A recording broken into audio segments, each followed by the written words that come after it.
You are listening to PastThink.com audiobook. Please like and subscribe, thank you. Chapter 17. Cat, Rat, and Dog. Harry's mind had gone blank with shock. The three of them stood transfixed with horror under the invisibility cloak. The very last rays of the setting sun were casting a bloody light over the long-shadowed grounds. Then, behind them, they heard a wild howling. Hagrid, Harry muttered. Without thinking about what he was doing, he made to turn back, but both Ron and Hermione seized his arms. "We can't," said Ron, who was paper white. "He'll be in worse trouble if they know we've been to see him." Hermione's breathing was shallow and uneven. "How could they?" she choked. "How could they?" "Come on," said Ron, whose teeth seemed to be chattering. They set off back toward the castle, walking slowly to keep themselves hidden under the cloak. The light was fading fast now. By the time they reached open ground, darkness was settling like a spell around them.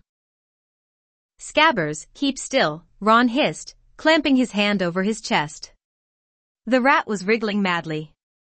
Ron came to a sudden halt, trying to force Scabbers deeper into his pocket.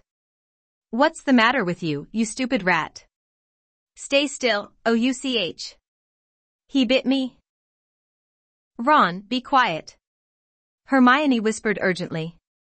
"Fudge'll be out here in a minute." "He won't, stay put."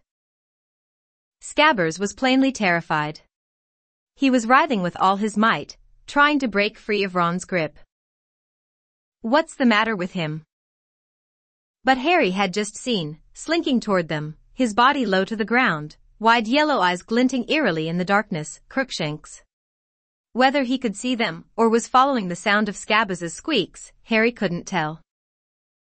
"Crookshanks," Hermione moaned. "No, go away, Crookshanks. Go away." But the cat was getting nearer. "Scabbers, no." Too late, the rat had slipped between Ron's clutching fingers, hit the ground, and scampered away. In one bound, Crookshanks sprang after him, and before Harry or Hermione could stop him, Ron had thrown the invisibility cloak off himself and pelted away into the darkness. "Ron," Hermione moaned. She and Harry looked at each other, then followed at a sprint. It was impossible to run full out under the cloak. They pulled it off, and it streamed behind them like a banner as they hurtled after Ron. They could hear his feet thundering along ahead, and his shouts at Crookshanks. "Get away from him, get away, Scabbers, come here." There was a loud thud. "Gotcha. Get off, you stinking cat." Harry and Hermione almost fell over Ron. They skidded to a stop right in front of him. He was sprawled on the ground, but Scabbers was back in his pocket. He had both hands held tight over the quivering lump. "Ron, come on, back under the cloak," Hermione panted. "Dumbledore, the minister, they'll be coming back out in a minute." But before they could cover themselves again, before they could even catch their breath, they heard the soft pounding of gigantic paws. Something was bounding toward them out of the dark, an enormous, pale-eyed, jet-black dog. Harry reached for his wand, but too late. The dog had made an enormous leap, and the front paws hit him on the chest. He keeled over backward in a whirl of hair. He felt its hot breath, saw inch-long teeth. But the force of its leap had carried it too far. It rolled off him. Dazed, feeling as though his ribs were broken, Harry tried to stand up. He could hear it growling as it skidded around for a new attack. Ron was on his feet. As the dog sprang back toward them, he pushed Harry aside. The dog's jaws fastened instead around Ron's outstretched arm. Harry lunged forward. He seized a handful of the brute's hair, but it was dragging Ron away as easily as though he were a rag doll. Then, out of nowhere, something hit Harry so hard across the face he was knocked off his feet again. He heard Hermione shriek with pain and fall too. Harry groped for his wand, blinking blood out of his eyes. "Lumos," he whispered. The wand light showed him the trunk of a thick tree. They had chased Scabbers into the shadow of the Whomping Willow, and its branches were creaking as though in a high wind. whipping backward and forward to stop them going nearer.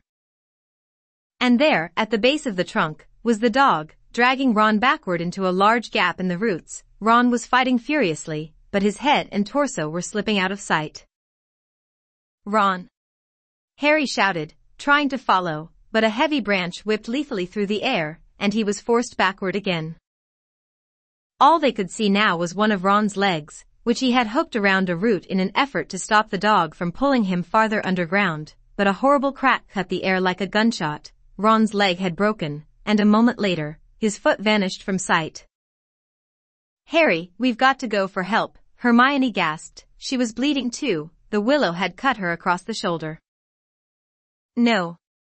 That thing's big enough to eat him. We haven't got time. We're never going to get through without help." Another branch whipped down at them, twigs clenched like knuckles. "If that dog can get in, we can," Harry panted, darting here and there, trying to find a way through the vicious, swishing branches, but he couldn't get an inch nearer to the tree roots without being in range of the tree's blows. "Oh, help, help," Hermione whispered frantically, dancing uncertainly on the spot. "Please." Crookshanks started forward. He slithered between the battering branches like a snake and placed his front paws upon a knot on the trunk. Abruptly, as though the tree had been turned to marble, it stopped moving. Not a leaf twitched or shook. "Crookshanks," Hermione whispered uncertainly. She now grasped Harry's arm painfully hard. "How did he know?" "He's friends with that dog," said Harry grimly. "I've seen them together. Come on, and keep your wand out." They covered the distance to the trunk in seconds, but before they had reached the gap in the roots, Crookshanks had slid into it with a flick of his bottle-brush tail. Harry went next. He crawled forward, head first, and slid down an earthy slope to the bottom of a very low tunnel. Crookshanks was a little way along, his eyes flashing in the light from Harry's wand. Seconds later, Hermione slithered down beside him. "Where's Ron?" she whispered in a terrified voice. "This way," said Harry, setting off, bent-backed, after Crookshanks. "Where does this tunnel come out?" Hermione asked breathlessly from behind him. "I don't know. It's marked on the Marauder's map, but Fred and George said no one's ever gotten into it.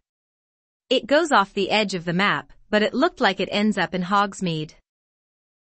They moved as fast as they could, bent almost double. Ahead of them, Crookshanks's tail bobbed in and out of view.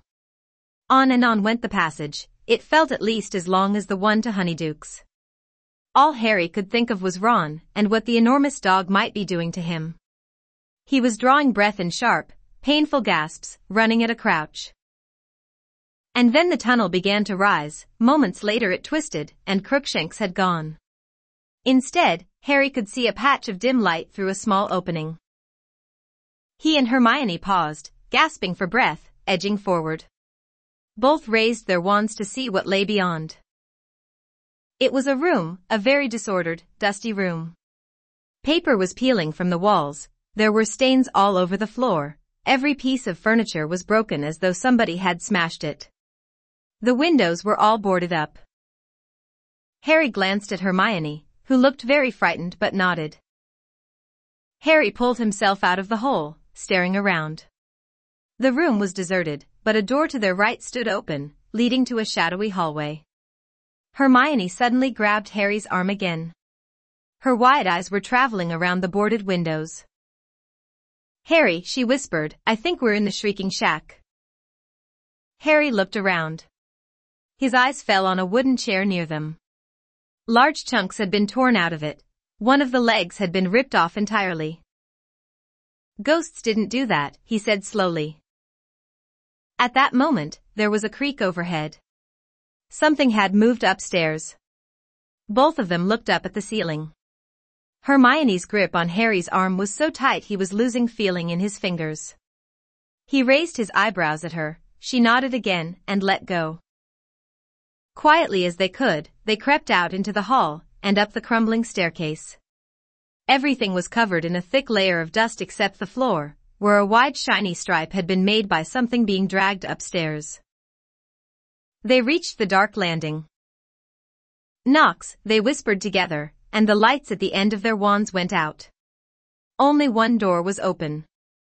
As they crept toward it, they heard movement from behind it, a low moan, and then a deep, loud purring. They exchanged a last look, a last nod. Wand held tightly before him, Harry kicked the door wide open. On a magnificent four-poster bed with dusty hangings lay Crookshanks, purring loudly at the sight of them. On the floor beside him, clutching his leg, which stuck out at a strange angle, was Ron. Harry and Hermione dashed across to him. "Ron, are you okay?" "Where's the dog?" "Not a dog," Ron moaned. His teeth were gritted with pain. "Harry, it's a trap." "What?" "He's the dog, he's an animagus." Ron was staring over Harry's shoulder. Harry wheeled around. With a snap, the man in the shadows closed the door behind them. A mass of filthy, matted hair hung to his elbows. If eyes hadn't been shining out of the deep, dark sockets, he might have been a corpse. The waxy skin was stretched so tightly over the bones of his face, it looked like a skull. His yellow teeth were bared in a grin. It was Sirius Black. "Expelliarmus," he croaked, pointing Ron's wand at them. Harry's and Hermione's wands shot out of their hands, high in the air, and Black caught them. Then he took a step closer. His eyes were fixed on Harry. "I thought you'd come and help your friend," he said hoarsely. His voice sounded as though he had long since lost the habit of using it. "Your father would have done the same for me. Brave of you, not to run for a teacher. I'm grateful, it will make everything much easier." The taunt about his father rang in Harry's ears as though Black had bellowed it. A boiling hate erupted in Harry's chest, leaving no place for fear. For the first time in his life, he wanted his wand back in his hand, not to defend himself, but to attack, to kill. Without knowing what he was doing, he started forward, but there was a sudden movement on either side of him and two pairs of hands grabbed him and held him back. "No, Harry." Hermione gasped in a petrified whisper. Ron, however, spoke to Black. "If you want to kill Harry, you'll have to kill us too," he said fiercely, though the effort of standing upright was draining him of still more color, and he swayed slightly as he spoke. Something flickered in Black's shadowed eyes. "Lie down," he said quietly to Ron. "You will damage that leg even more." "Did you hear me?" Ron said weakly, though he was clinging painfully to Harry to stay upright. "You'll have to kill all three of us." "There'll be only one murder here tonight," said Black, and his grin widened. "Why's that?" Harry spat, trying to wrench himself free of Ron and Hermione. "Didn't care last time, did you? Didn't mind slaughtering all those muggles to get at Pettigrew.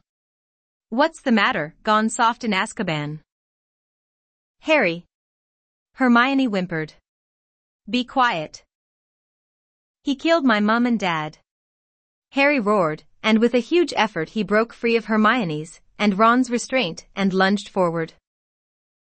He had forgotten about magic. He had forgotten that he was short and skinny and 13, whereas Black was a tall, full-grown man. All Harry knew was that he wanted to hurt Black as badly as he could, and that he didn't care how much he got hurt in return.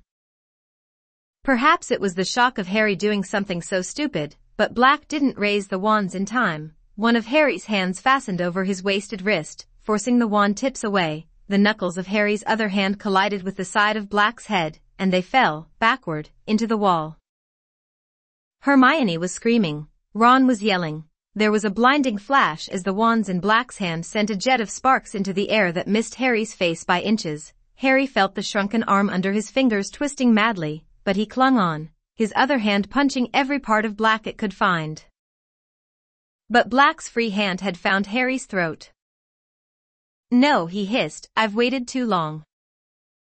The fingers tightened, Harry choked, his glasses askew. Then he saw Hermione's foot swing out of nowhere. Black let go of Harry with a grunt of pain. Ron had thrown himself on Black's wand hand, and Harry heard a faint clatter. He fought free of the tangle of bodies, and saw his own wand rolling across the floor. he threw himself toward it but... Arg!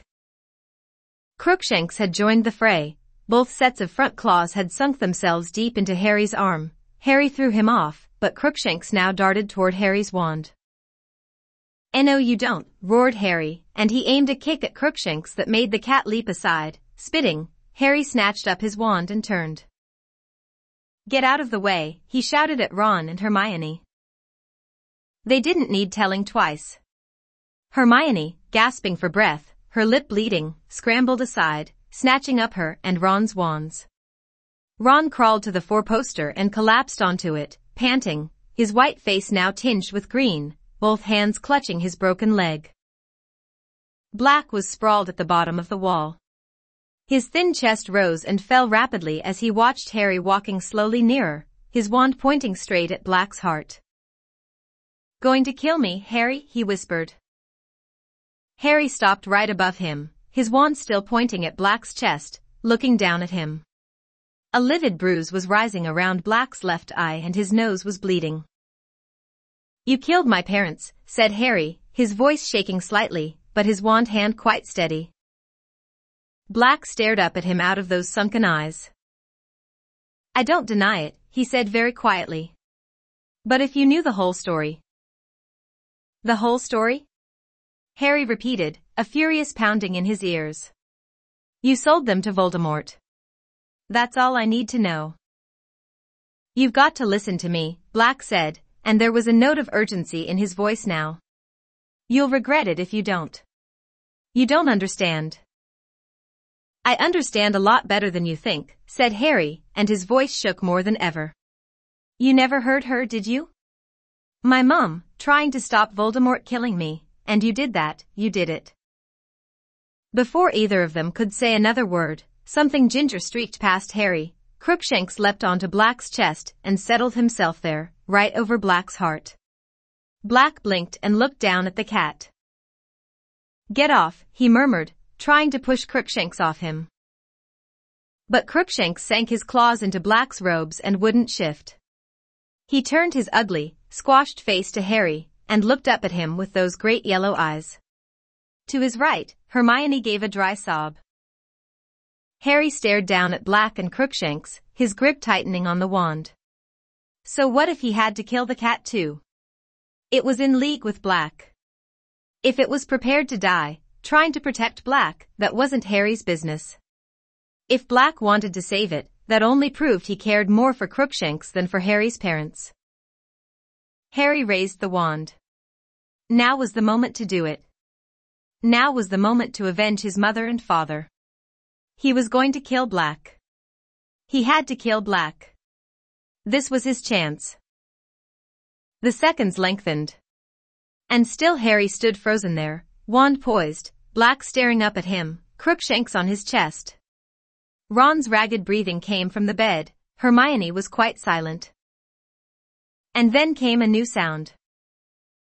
Muffled footsteps were echoing up through the floor. Someone was moving downstairs. "We're up here." Hermione screamed suddenly.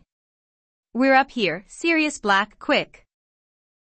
Black made a startled movement that almost dislodged Crookshanks. Harry gripped his wand convulsively. "Do it now," said a voice in his head, but the footsteps were thundering up the stairs and Harry still hadn't done it. The door of the room burst open in a shower of red sparks and Harry wheeled around as Professor Lupin came hurtling into the room, his face bloodless, his wand raised and ready.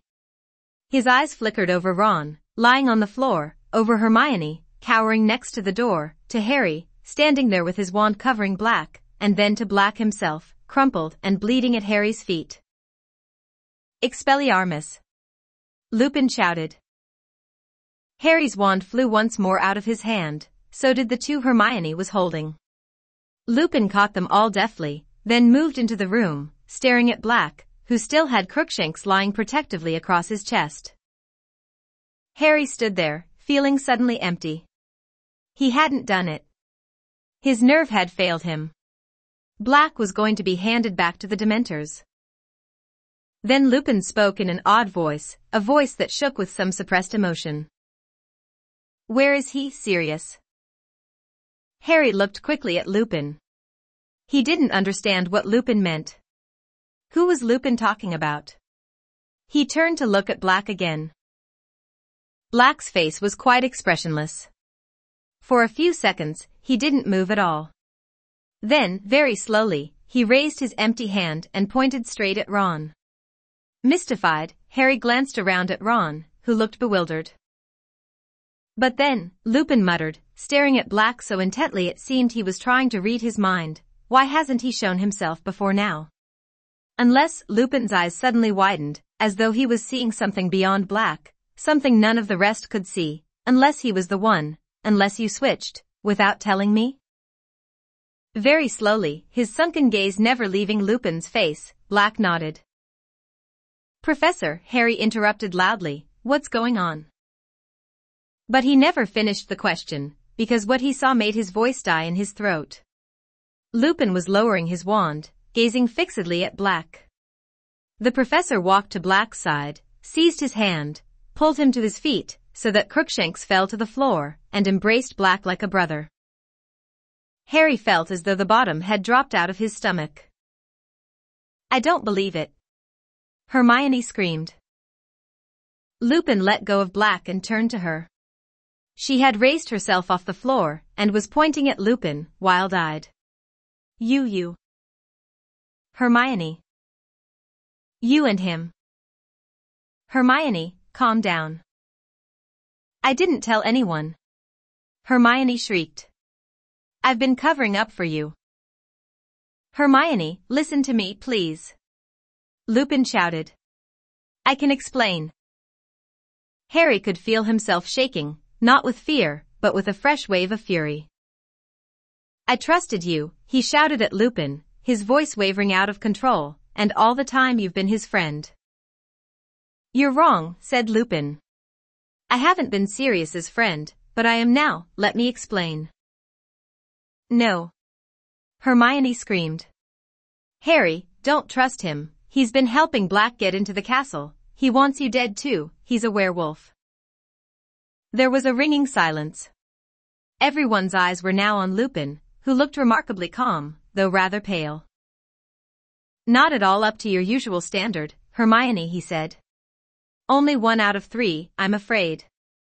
I have not been helping Sirius get into the castle, and I certainly don't want Harry dead. An odd shiver passed over his face. But I won't deny that I am a werewolf. Ron made a valiant effort to get up again, but fell back with a whimper of pain. Lupin made toward him, looking concerned, but Ron gasped. Get away from me, werewolf. Lupin stopped dead. Then, with an obvious effort, he turned to Hermione and said, How long have you known? Ages, Hermione whispered. Since I did Professor Snape's essay. He'll be delighted, said Lupin coolly. He assigned that essay hoping someone would realize what my symptoms meant. Did you check the lunar chart and realize that I was always ill at the full moon? Or did you realize that the boggart changed into the moon when it saw me? Both, Hermione said quietly. Lupin forced a laugh. You're the cleverest witch of your age I've ever met, Hermione. I'm not, Hermione whispered. If I'd been a bit cleverer, I'd have told everyone what you are. But they already know, said Lupin. At least, the staff do.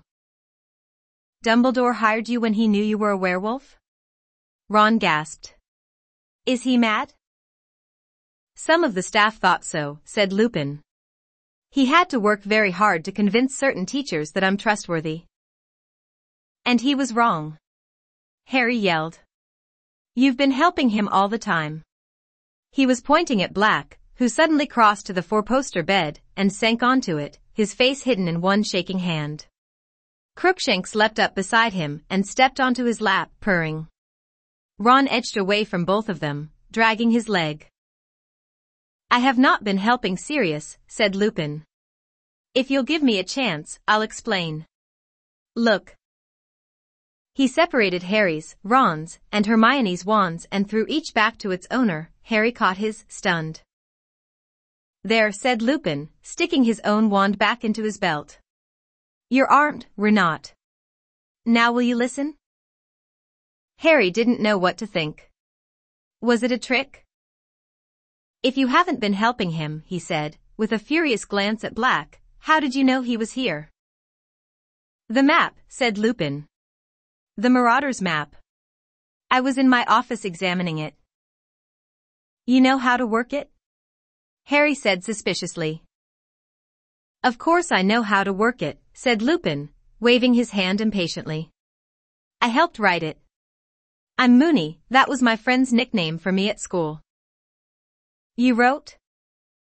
The important thing is, I was watching it carefully this evening, because I had an idea that you, Ron, and Hermione might try and sneak out of the castle to visit Hagrid before his hippogriff was executed. And I was right, wasn't I? He had started to pace up and down, looking at them. Little patches of dust rose at his feet. You might have been wearing your father's old cloak, Harry. How'd you know about the cloak? The number of times I saw James disappearing under it, said Lupin, waving an impatient hand again.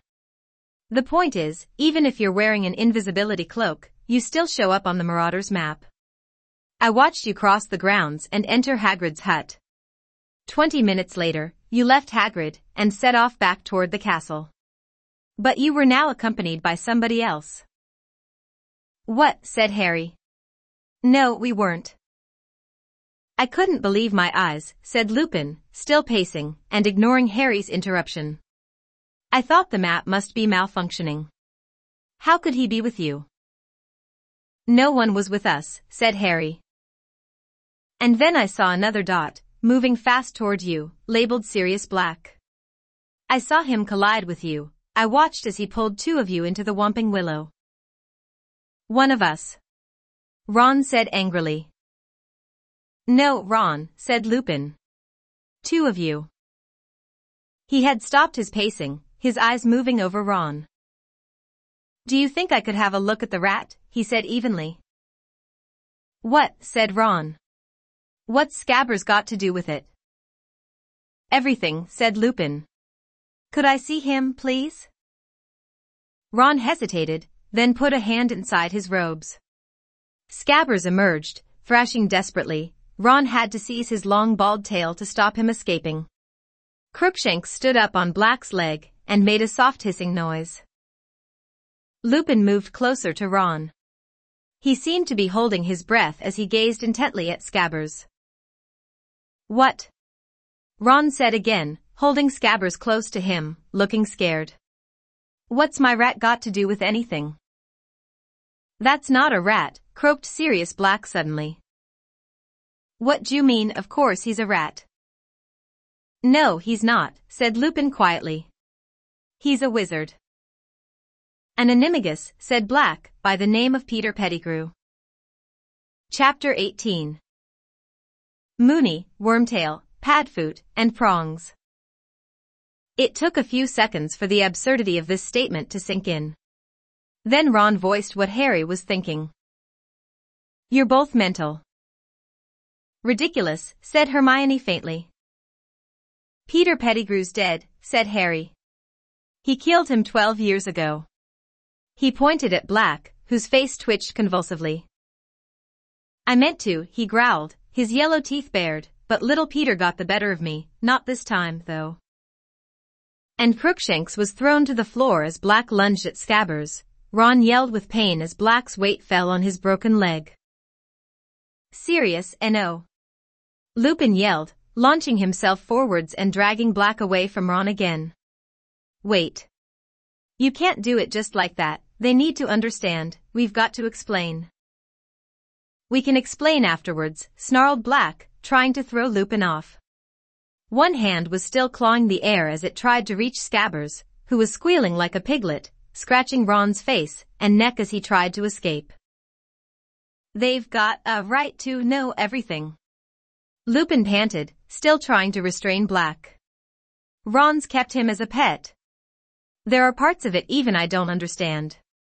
And Harry, you owe Harry the truth, Sirius. Black stopped struggling, though his hollowed eyes were still fixed on Scabbers, who was clamped tightly under Ron's bitten, scratched, and bleeding hands. All right, then, Black said, without taking his eyes off the rat. "Tell them whatever you like. But make it quick, Remus. I want to commit the murder I was imprisoned for." "You're nutters, both of you," said Ron shakily, looking round at Harry and Hermione for support. "I've had enough of this. I'm off." He tried to heave himself up on his good leg, but Lupin raised his wand again, pointing it at Scabbers. "You're going to hear me out, Ron," he said quietly. "Just keep a tight hold on Peter while you listen." "He's not Peter, he's Scabbers," Ron yelled, trying to force the rat back into his front pocket, but Scabbers was fighting too hard. Ron swayed and overbalanced, and Harry caught him and pushed him back down to the bed. Then, ignoring Black, Harry turned to Lupin. "There were witnesses who saw Pettigrew die," he said. "A whole street full of them." "They didn't see what they thought they saw," said Black savagely, still watching Scabbers struggling in Ron's hands. "Everyone thought Sirius killed Peter," said Lupin, nodding. "I believed it myself, until I saw the map tonight. Because the Marauder's map never lies. Peter's alive. Ron's holding him, Harry." Harry looked down at Ron, and as their eyes met, they agreed, silently, Black and Lupin were both out of their minds. Their story made no sense whatsoever. How could Scabbers be Peter Pettigrew? Azkaban must have unhinged Black after all, but why was Lupin playing along with him? Then Hermione spoke, in a trembling, would-be calm sort of voice, as though trying to will Professor Lupin to talk sensibly. "But Professor Lupin, Scabbers can't be Pettigrew, it just can't be true, you know it can't." "Why can't it be true?" Lupin said calmly, as though they were in class, and Hermione had simply spotted a problem in an experiment with Grindylows. Because people would know if Peter Pettigrew had been an animagus. We did animagy in class with Professor McGonagall. And I looked them up when I did my homework. The Ministry of Magic keeps tabs on witches and wizards who can become animals. There's a register showing what animal they become, and their markings and things, and I went and looked Professor McGonagall up on the register, and there have been only 7 animagi this century, and Pettigrew's name wasn't on the list. Harry had barely had time to marvel inwardly at the effort Hermione put into her homework, when Lupin started to laugh. "Right again, Hermione," he said. "But the Ministry never knew that there used to be 3 unregistered animagi running around Hogwarts." "If you're going to tell them the story, get a move on, Remus," snarled Black, who was still watching Scabbers's every desperate move. "I've waited 12 years, I'm not going to wait much longer."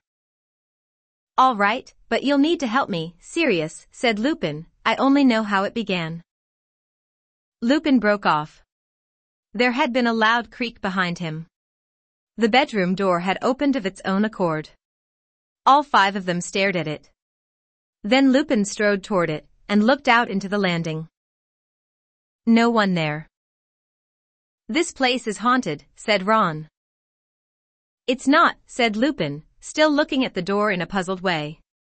"The Shrieking Shack was never haunted. The screams and howls the villagers used to hear were made by me."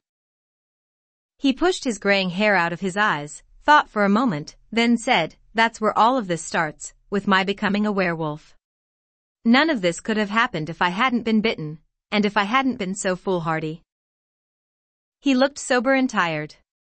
Ron started to interrupt, but Hermione said, "SHH." She was watching Lupin very intently. "I was a very small boy when I received the bite.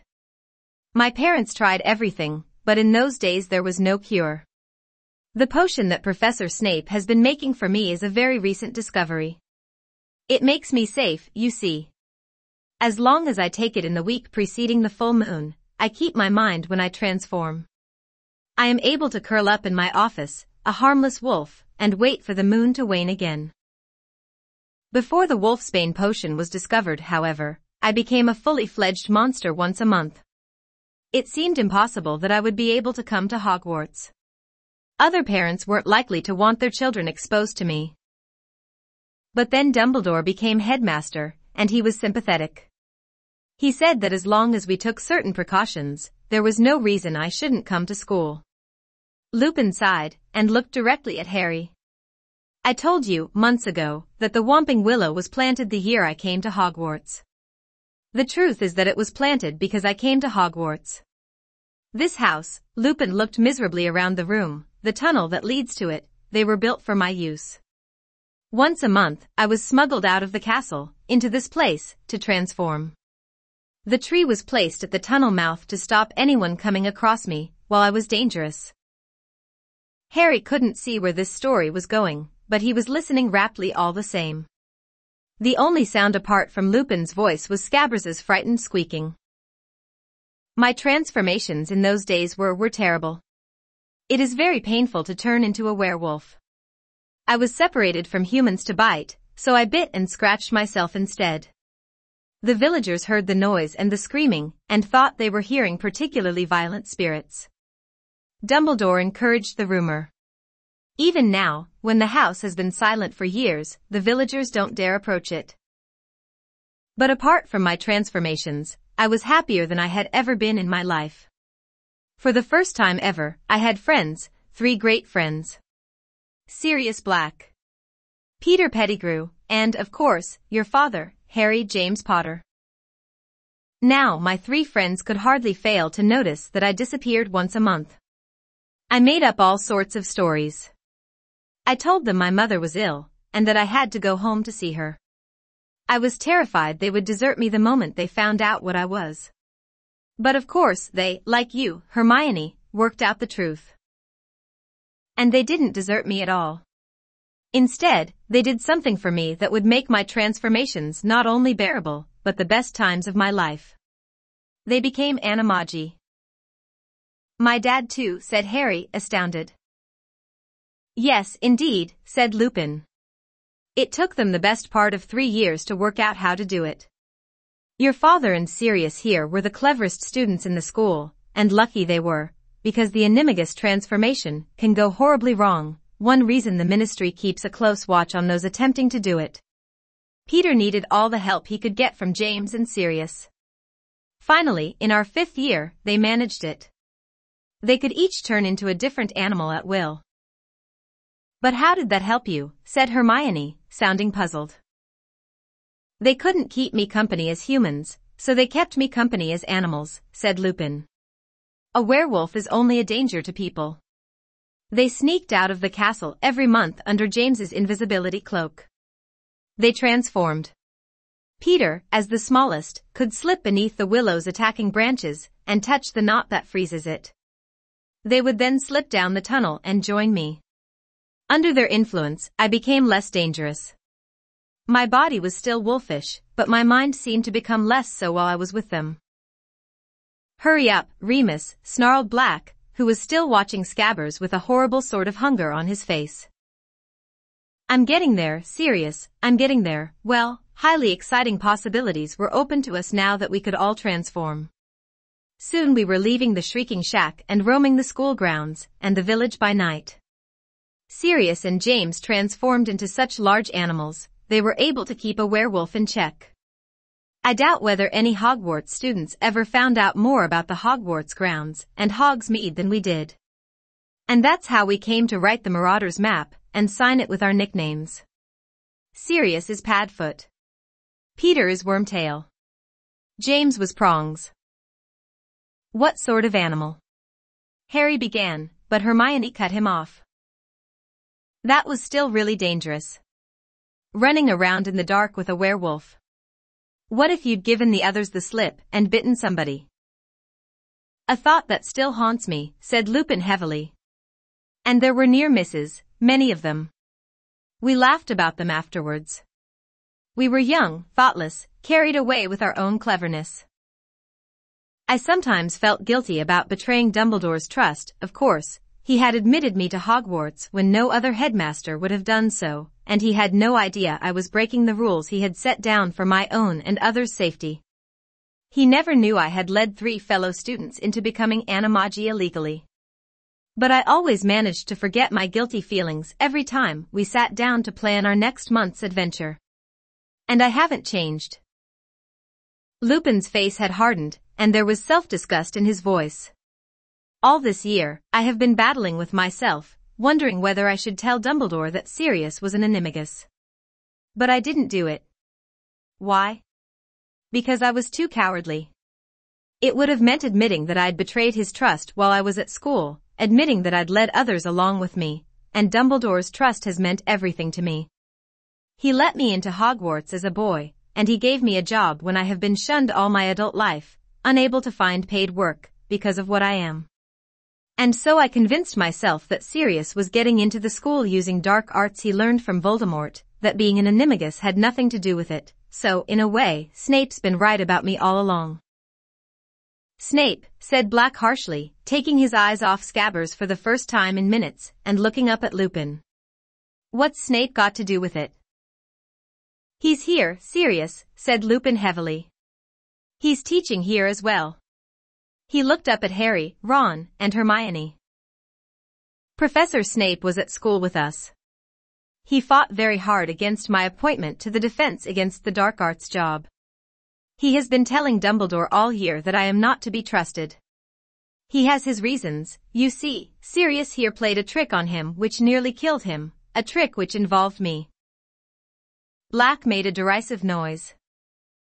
It served him right, he sneered.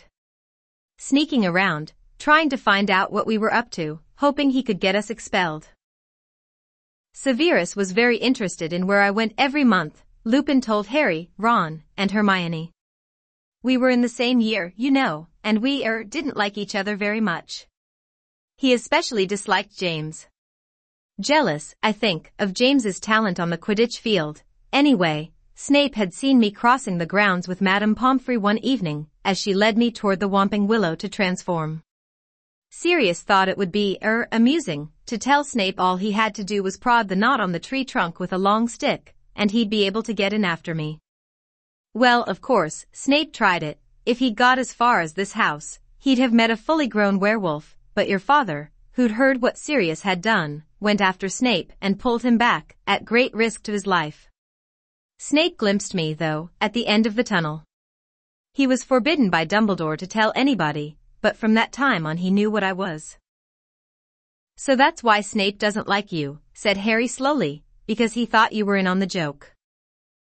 That's right, sneered a cold voice from the wall behind Lupin. Severus Snape was pulling off the invisibility cloak, his wand pointing directly at Lupin. Chapter 19.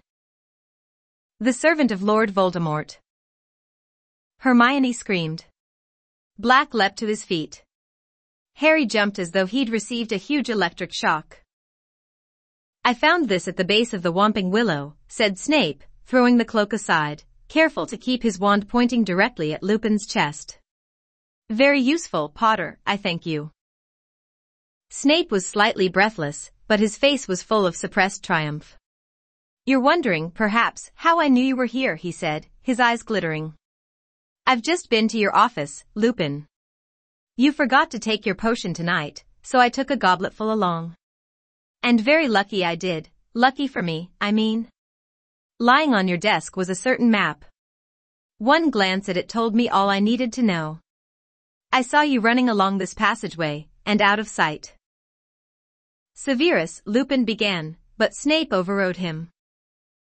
I've told the headmaster again and again that you're helping your old friend Black into the castle, Lupin, and here's the proof.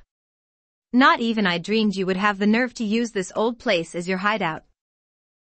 Severus, you're making a mistake, said Lupin urgently.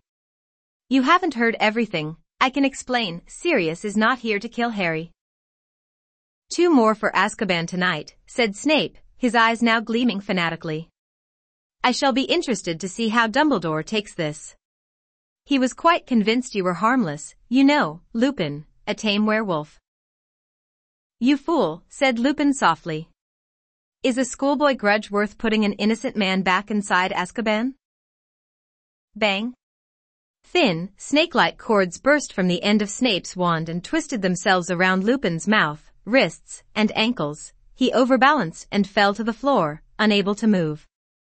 With a roar of rage, Black started toward Snape, but Snape pointed his wand straight between Black's eyes. Give me a reason, he whispered. Give me a reason to do it, and I swear I will. Black stopped dead. It would have been impossible to say which face showed more hatred. Harry stood there, paralyzed, not knowing what to do or whom to believe. He glanced around at Ron and Hermione. Ron looked just as confused as he did, still fighting to keep hold on the struggling Scabbers. Hermione, however, took an uncertain step towards Snape and said, in a very breathless voice, "Professor Snape, it wouldn't hurt to hear what they've got to say, would it?" "Miss Granger, you are already facing suspension from this school," Snape spat. "You, Potter, and Weasley are out of bounds, in the company of a convicted murderer and a werewolf. For once in your life, hold your tongue. But if there was a mistake..." "Keep quiet, you stupid girl," Snape shouted, looking suddenly quite deranged. "Don't talk about what you don't understand." A few sparks shot out of the end of his wand, which was still pointed at Black's face. Hermione fell silent. "Vengeance is very sweet," Snape breathed at Black. "How I hoped I would be the one to catch you." "The joke's on you again, Severus," Black snarled. "As long as this boy brings his rat up to the castle," he jerked his head at Ron, "I'll come quietly." "Up to the castle?" said Snape silkily. "I don't think we need to go that far. All I have to do is call the Dementors once we get out of the willow. They'll be very pleased to see you, Black, pleased enough to give you a little kiss, I dare say." What little color there was in Black's face left it. You've got to hear me out," he croaked. "The rat, look at the rat." But there was a mad glint in Snape's eyes that Harry had never seen before. He seemed beyond reason. "Come on, all of you," he said. He clicked his fingers, and the ends of the cords that bound Lupin flew to his hands. "I'll drag the werewolf. Perhaps the Dementors will have a kiss for him too." Before he knew what he was doing, Harry had crossed the room in 3 strides and blocked the door. "Get out of the way, Potter, you're in enough trouble already," snarled Snape. "If I hadn't been here to save your skin." "Professor Lupin could have killed me about 100 times this year," Harry said. "I've been alone with him loads of times, having defense lessons against the Dementors. If he was helping Black, why didn't he just finish me off then?" "Don't ask me to fathom the way a werewolf's mind works," hissed Snape. "Get out of the way, Potter." "You're pathetic," Harry yelled. "Just because they made a fool of you at school you won't even listen." "Silence. I will not be spoken to like that," Snape shrieked, looking madder than ever. "Like father, like son, Potter. I have just saved your neck, you should be thanking me on bended knee. You would have been well served if he'd killed you. You'd have died like your father, too arrogant to believe you might be mistaken in Black. Now get out of the way, or I will make you." "Get out of the way, Potter." Harry made up his mind in a split second. Before Snape could take even one step toward him, he had raised his wand. "Expelliarmus," he yelled, except that his wasn't the only voice that shouted. There was a blast that made the door rattle on its hinges. Snape was lifted off his feet and slammed into the wall, then slid down it to the floor, a trickle of blood oozing from under his hair. He had been knocked out. Harry looked around. Both Ron and Hermione had tried to disarm Snape at exactly the same moment. Snape's wand soared in a high arc and landed on the bed next to Crookshanks. "You shouldn't have done that," said Black, looking at Harry. "You should have left him to me." Harry avoided Black's eyes. He wasn't sure, even now, that he'd done the right thing. "We attacked a teacher." "We attacked a teacher," Hermione whimpered, staring at the lifeless Snape with frightened eyes. "Oh, we're going to be in so much trouble." Lupin was struggling against his bonds. Black bent down quickly and untied him. Lupin straightened up, rubbing his arms where the ropes had cut into them. "Thank you, Harry," he said. "I'm still not saying I believe you," Harry retorted. "Then it's time we offered you some proof," said Black. "You, boy, give me Peter. Now." Ron clutched Scabbers closer to his chest. Come off it, he said weakly. Are you trying to say he broke out of Azkaban just to get his hands on Scabbers? I mean, he looked up at Harry and Hermione for support. Okay, say Pettigrew could turn into a rat. There are millions of rats. How's he supposed to know which one he's after if he was locked up in Azkaban? You know, Sirius, that's a fair question, said Lupin, turning to Black and frowning slightly. How did you find out where he was? Black put one of his claw-like hands inside his robes and took out a crumpled piece of paper, which he smoothed flat and held out to show the others. It was the photograph of Ron and his family that had appeared in the Daily Prophet the previous summer, and there, on Ron's shoulder, was Scabbers. How did you get this? Lupin asked Black, thunderstruck. Fudge, said Black. When he came to inspect Azkaban last year, he gave me his paper. And there was Peter, on the front page, on this boy's shoulder. I knew him at once. How many times had I seen him transform? And the caption said the boy would be going back to Hogwarts, to where Harry was. My God, said Lupin softly, staring from Scabbers to the picture in the paper, and back again. His front paw. What about it? Said Ron defiantly. He's got a toe missing, said Black. Of course, Lupin breathed. So simple, so brilliant, he cut it off himself? Just before he transformed, said Black. When I cornered him, he yelled for the whole street to hear that I'd betrayed Lily and James. Then, before I could curse him, he blew apart the street with the wand behind his back, killed everyone within 20 feet of himself, and sped down into the sewer with the other rats. Didn't you ever hear, Ron? Said Lupin. The biggest bit of Peter they found was his finger. Look, Scabbers probably had a fight with another rat or something. He's been in my family for ages, right? 12 years, in fact, said Lupin. Didn't you ever wonder why he was living so long? We've been taking good care of him, said Ron. Not looking too good at the moment though, is he? Said Lupin. I guess he's been losing weight ever since he heard Sirius was on the loose again. He's been scared of that mad cat, said Ron, nodding toward Crookshanks, who was still purring on the bed. But that wasn't right, Harry thought suddenly. Scabbers had been looking ill before he met Crookshanks, ever since Ron's return from Egypt, since the time when Black had escaped. This cat isn't mad, said Black hoarsely. He reached out a bony hand and stroked Crookshanks's fluffy head. He's the most intelligent of his kind I've ever met. He recognized Peter for what he was right away. And when he met me, he knew I was no dog. It was a while before he trusted me. Finally, I managed to communicate to him what I was after, and he's been helping me. What do you mean? Breathed Hermione. He tried to bring Peter to me, but couldn't, so he stole the passwords into Gryffindor Tower for me. As I understand it, he took them from a boy's bedside table. Harry's brain seemed to be sagging under the weight of what he was hearing. It was absurd, and yet. But Peter got wind of what was going on and ran for it, croaked Black. This cat, Crookshanks, did you call him? Told me Peter had left blood on the sheets. I supposed he bit himself. Well, faking his own death had worked once. These words jolted Harry to his senses. And why did he fake his death? He said furiously. Because he knew you were about to kill him like you killed my parents. No, said Lupin, Harry.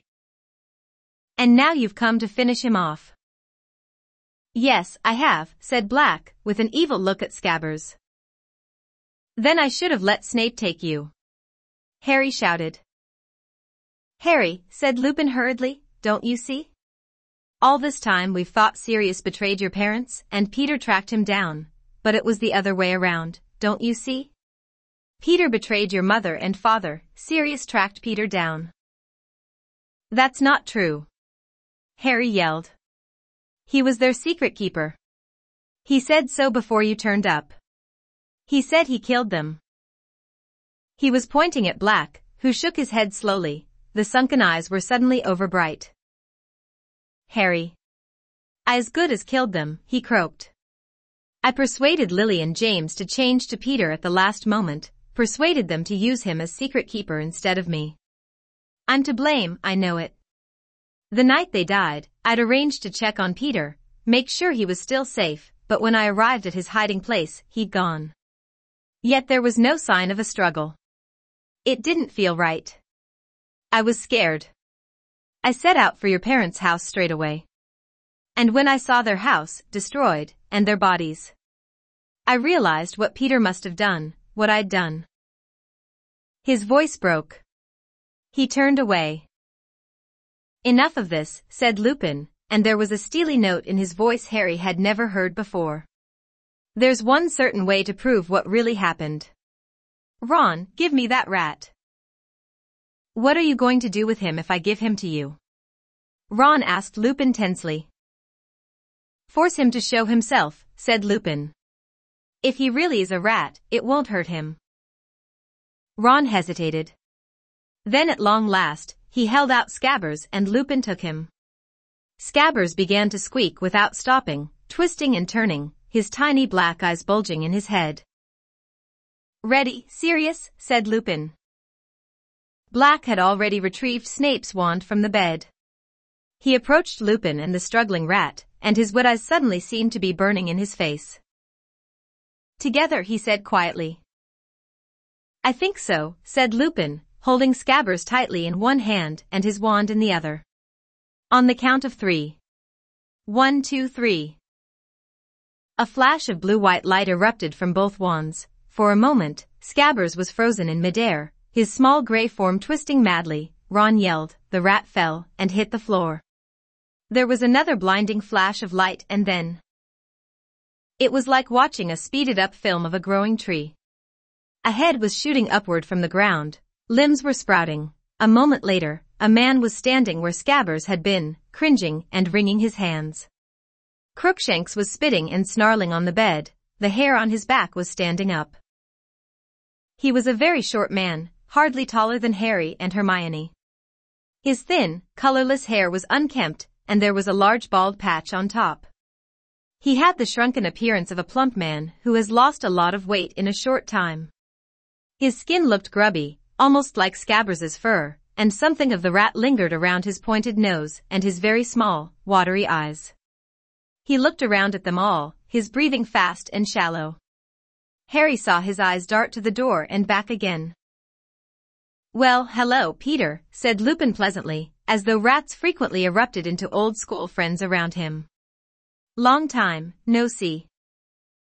Serious. Our Remus, even Pettigrew's voice was squeaky. Again, his eyes darted toward the door. My friends, my old friends. Black's wand arm rose, but Lupin seized him around the wrist, gave him a warning look, then turned again to Pettigrew, his voice light and casual. We've been having a little chat, Peter, about what happened the night Lily and James died. You might have missed the finer points while you were squeaking around down there on the bed. Remus, gasped Pettigrew, and Harry could see beads of sweat breaking out over his pasty face. You don't believe him, do you? He tried to kill me, Remus. So we've heard, said Lupin, more coldly. I'd like to clear up one or two little matters with you, Peter, if you'd be so. He's come to try and kill me again. Pettigrew squeaked suddenly, pointing at Black, and Harry saw that he used his middle finger, because his index was missing. He killed Lily and James and now he's going to kill me too. You've got to help me, Remus. Black's face looked more skull-like than ever as he stared at Pettigrew with his fathomless eyes. No one's going to try and kill you until we've sorted a few things out, said Lupin. Sorted things out, squealed Pettigrew, looking wildly about him once more, eyes taking in the boarded windows and, again, the only door. I knew he'd come after me. I knew he'd be back for me. I've been waiting for this for 12 years. You knew Sirius was going to break out of Azkaban, said Lupin, his brow furrowed. When nobody has ever done it before. He's got dark powers the rest of us can only dream of. Pettigrew shouted shrilly. How else did he get out of there? I suppose he who must not be named taught him a few tricks. Black started to laugh, a horrible, mirthless laugh that filled the whole room. "Voldemort, teach me tricks," he said. Pettigrew flinched as though Black had brandished a whip at him. "What, scared to hear your old master's name?" said Black. "I don't blame you, Peter. His lot aren't very happy with you, are they?" "Don't know what you mean, Sirius," muttered Pettigrew, his breathing faster than ever. His whole face was shining with sweat now. "You haven't been hiding from me for 12 years, said Black. "You've been hiding from Voldemort's old supporters. I heard things in Azkaban, Peter. They all think you're dead, or you'd have to answer to them. I've heard them screaming all sorts of things in their sleep. Sounds like they think the double-crosser double-crossed them. Voldemort went to the Potters on your information, and Voldemort met his downfall there. And not all Voldemort's supporters ended up in Azkaban, did they? There are still plenty out here, biding their time, pretending they've seen the error of their ways. If they ever got wind that you were still alive, Peter." "Don't know what you're talking about," said Pettigrew again, more shrilly than ever. He wiped his face on his sleeve and looked up at Lupin. "You don't believe this madness, Remus." "I must admit, Peter, I have difficulty in understanding why an innocent man would want to spend 12 years as a rat," said Lupin evenly. "Innocent, but scared," squealed Pettigrew. "If Voldemort's supporters were after me, it was because I put one of their best men in Azkaban, the spy, Sirius Black." Black's face contorted. "How dare you," he growled, sounding suddenly like the bear-sized dog he had been. "I a spy for Voldemort? When did I ever sneak around people who were stronger and more powerful than myself? But you, Peter, I'll never understand why I didn't see you were the spy from the start. You always liked big friends who'd look after you, didn't you? It used to be us, me and Remus, and James." Pettigrew wiped his face again, he was almost panting for breath. "Me a spy, must be out of your mind, never, don't know how you can say such a..." "Lily and James only made you secret keeper because I suggested it," Black hissed, so venomously that Pettigrew took a step backward. "I thought it was the perfect plan, a bluff. Voldemort would be sure to come after me, would never dream they'd use a weak, talentless thing like you. It must have been the finest moment of your miserable life, telling Voldemort you could hand him the Potters." Pettigrew was muttering distractedly. Harry caught words like far-fetched and lunacy, but he couldn't help paying more attention to the ashen color of Pettigrew's face and the way his eyes continued to dart toward the windows and door. "Professor Lupin," said Hermione timidly. Can I say something?" "Certainly, Hermione," said Lupin courteously. "Well, Scabbers, I mean, this man, he's been sleeping in Harry's dormitory for 3 years. If he's working for you-know-who, how come he never tried to hurt Harry before now?" "There," said Pettigrew shrilly, pointing at Ron with his maimed hand. "Thank you. You see, Remus? I have never hurt a hair of Harry's head. Why should I?" "I'll tell you why," said Black. "Because you never did anything for anyone unless you could see what was in it for you. Voldemort's been in hiding for 12 years, they say he's half dead. You weren't about to commit murder right under Albus Dumbledore's nose, for a wreck of a wizard who'd lost all of his power, were you? You'd want to be quite sure he was the biggest bully in the playground before you went back to him, wouldn't you? Why else did you find a wizard family to take you in? Keeping an ear out for news, weren't you, Peter? Just in case your old protector regained strength, and it was safe to rejoin him." Pettigrew opened his mouth and closed it several times. He seemed to have lost the ability to talk. Mr. Black, serious," said Hermione. Black jumped at being addressed like this and stared at Hermione, as though being spoken to politely was something he'd long forgotten. "If you don't mind me asking, how did you get out of Azkaban, if you didn't use dark magic?" "Thank you," gasped Pettigrew, nodding frantically at her. "Exactly. Precisely what I..." But Lupin silenced him with a look. Black was frowning slightly at Hermione, but not as though he were annoyed with her. He seemed to be pondering his answer. I don't know how I did it, he said slowly. I think the only reason I never lost my mind is that I knew I was innocent. That wasn't a happy thought, so the Dementors couldn't suck it out of me, but it kept me sane, and knowing who I am, helped me keep my powers, so when it all became too much, I could transform in my cell, become a dog. Dementors can't see, you know. He swallowed. They feel their way toward people by sensing their emotions. They could tell that my feelings were less human, less complex when I was a dog, but they thought, of course, that I was losing my mind like everyone else in there, so it didn't trouble them. But I was weak, very weak, and I had no hope of driving them away from me without a wand. But then I saw Peter in that picture. I realized he was at Hogwarts with Harry, perfectly positioned to act, if one hint reached his ears that the dark side was gathering strength again. Pettigrew was shaking his head, mouthing noiselessly, but staring all the while at Black as though hypnotized. Ready to strike at the moment he could be sure of allies, and to deliver the last Potter to them. If he gave them Harry, who'd dare say he'd betrayed Lord Voldemort? He'd be welcomed back with honors. So you see, I had to do something. I was the only one who knew Peter was still alive. Harry remembered what Mr. Weasley had told Mrs. Weasley. The guards say he's been talking in his sleep, always the same words. He's at Hogwarts. It was as if someone had lit a fire in my head, and the Dementors couldn't destroy it. It wasn't a happy feeling, it was an obsession, but it gave me strength, it cleared my mind. So one night when they opened my door to bring food, I slipped past them as a dog. It's so much harder for them to sense animal emotions that they were confused. I was thin, very thin, thin enough to slip through the bars. I swam as a dog back to the mainland. I journeyed north and slipped into the Hogwarts grounds as a dog. I've been living in the forest ever since, except when I came to watch the Quidditch, of course. You fly as well as your father did, Harry. He looked at Harry, who did not look away. Believe me, croaked Black. Believe me, Harry. I never betrayed James and Lily. I would have died before I betrayed them. And at long last, Harry believed him. Throat too tight to speak, he nodded. No.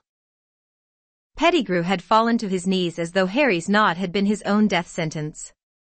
He shuffled forward on his knees, groveling, his hands clasped in front of him as though praying. Sirius, it's me, it's Peter, your friend, you wouldn't. Black kicked out and Pettigrew recoiled. There's enough filth on my robes without you touching them, said Black. Remus. Pettigrew squeaked, turning to Lupin instead, writhing imploringly in front of him. You don't believe this. Wouldn't Sirius have told you they'd changed the plan? Not if he thought I was the spy, Peter, said Lupin. I assume that's why you didn't tell me, Sirius, he said casually over Pettigrew's head. Forgive me, Remus, said Black. Not at all, Padfoot, old friend, said Lupin, who was now rolling up his sleeves. And will you, in turn, forgive me for believing you were the spy? Of course, said Black, and the ghost of a grin flitted across his gaunt face. He, too, began rolling up his sleeves. Shall we kill him together? Yes, I think so, said Lupin grimly. You wouldn't, you won't, gasped Pettigrew. And he scrambled around to Ron. Ron, haven't I been a good friend, a good pet? You won't let them kill me, Ron, will you? You're on my side, aren't you? But Ron was staring at Pettigrew with the utmost revulsion. I let you sleep in my bed, he said.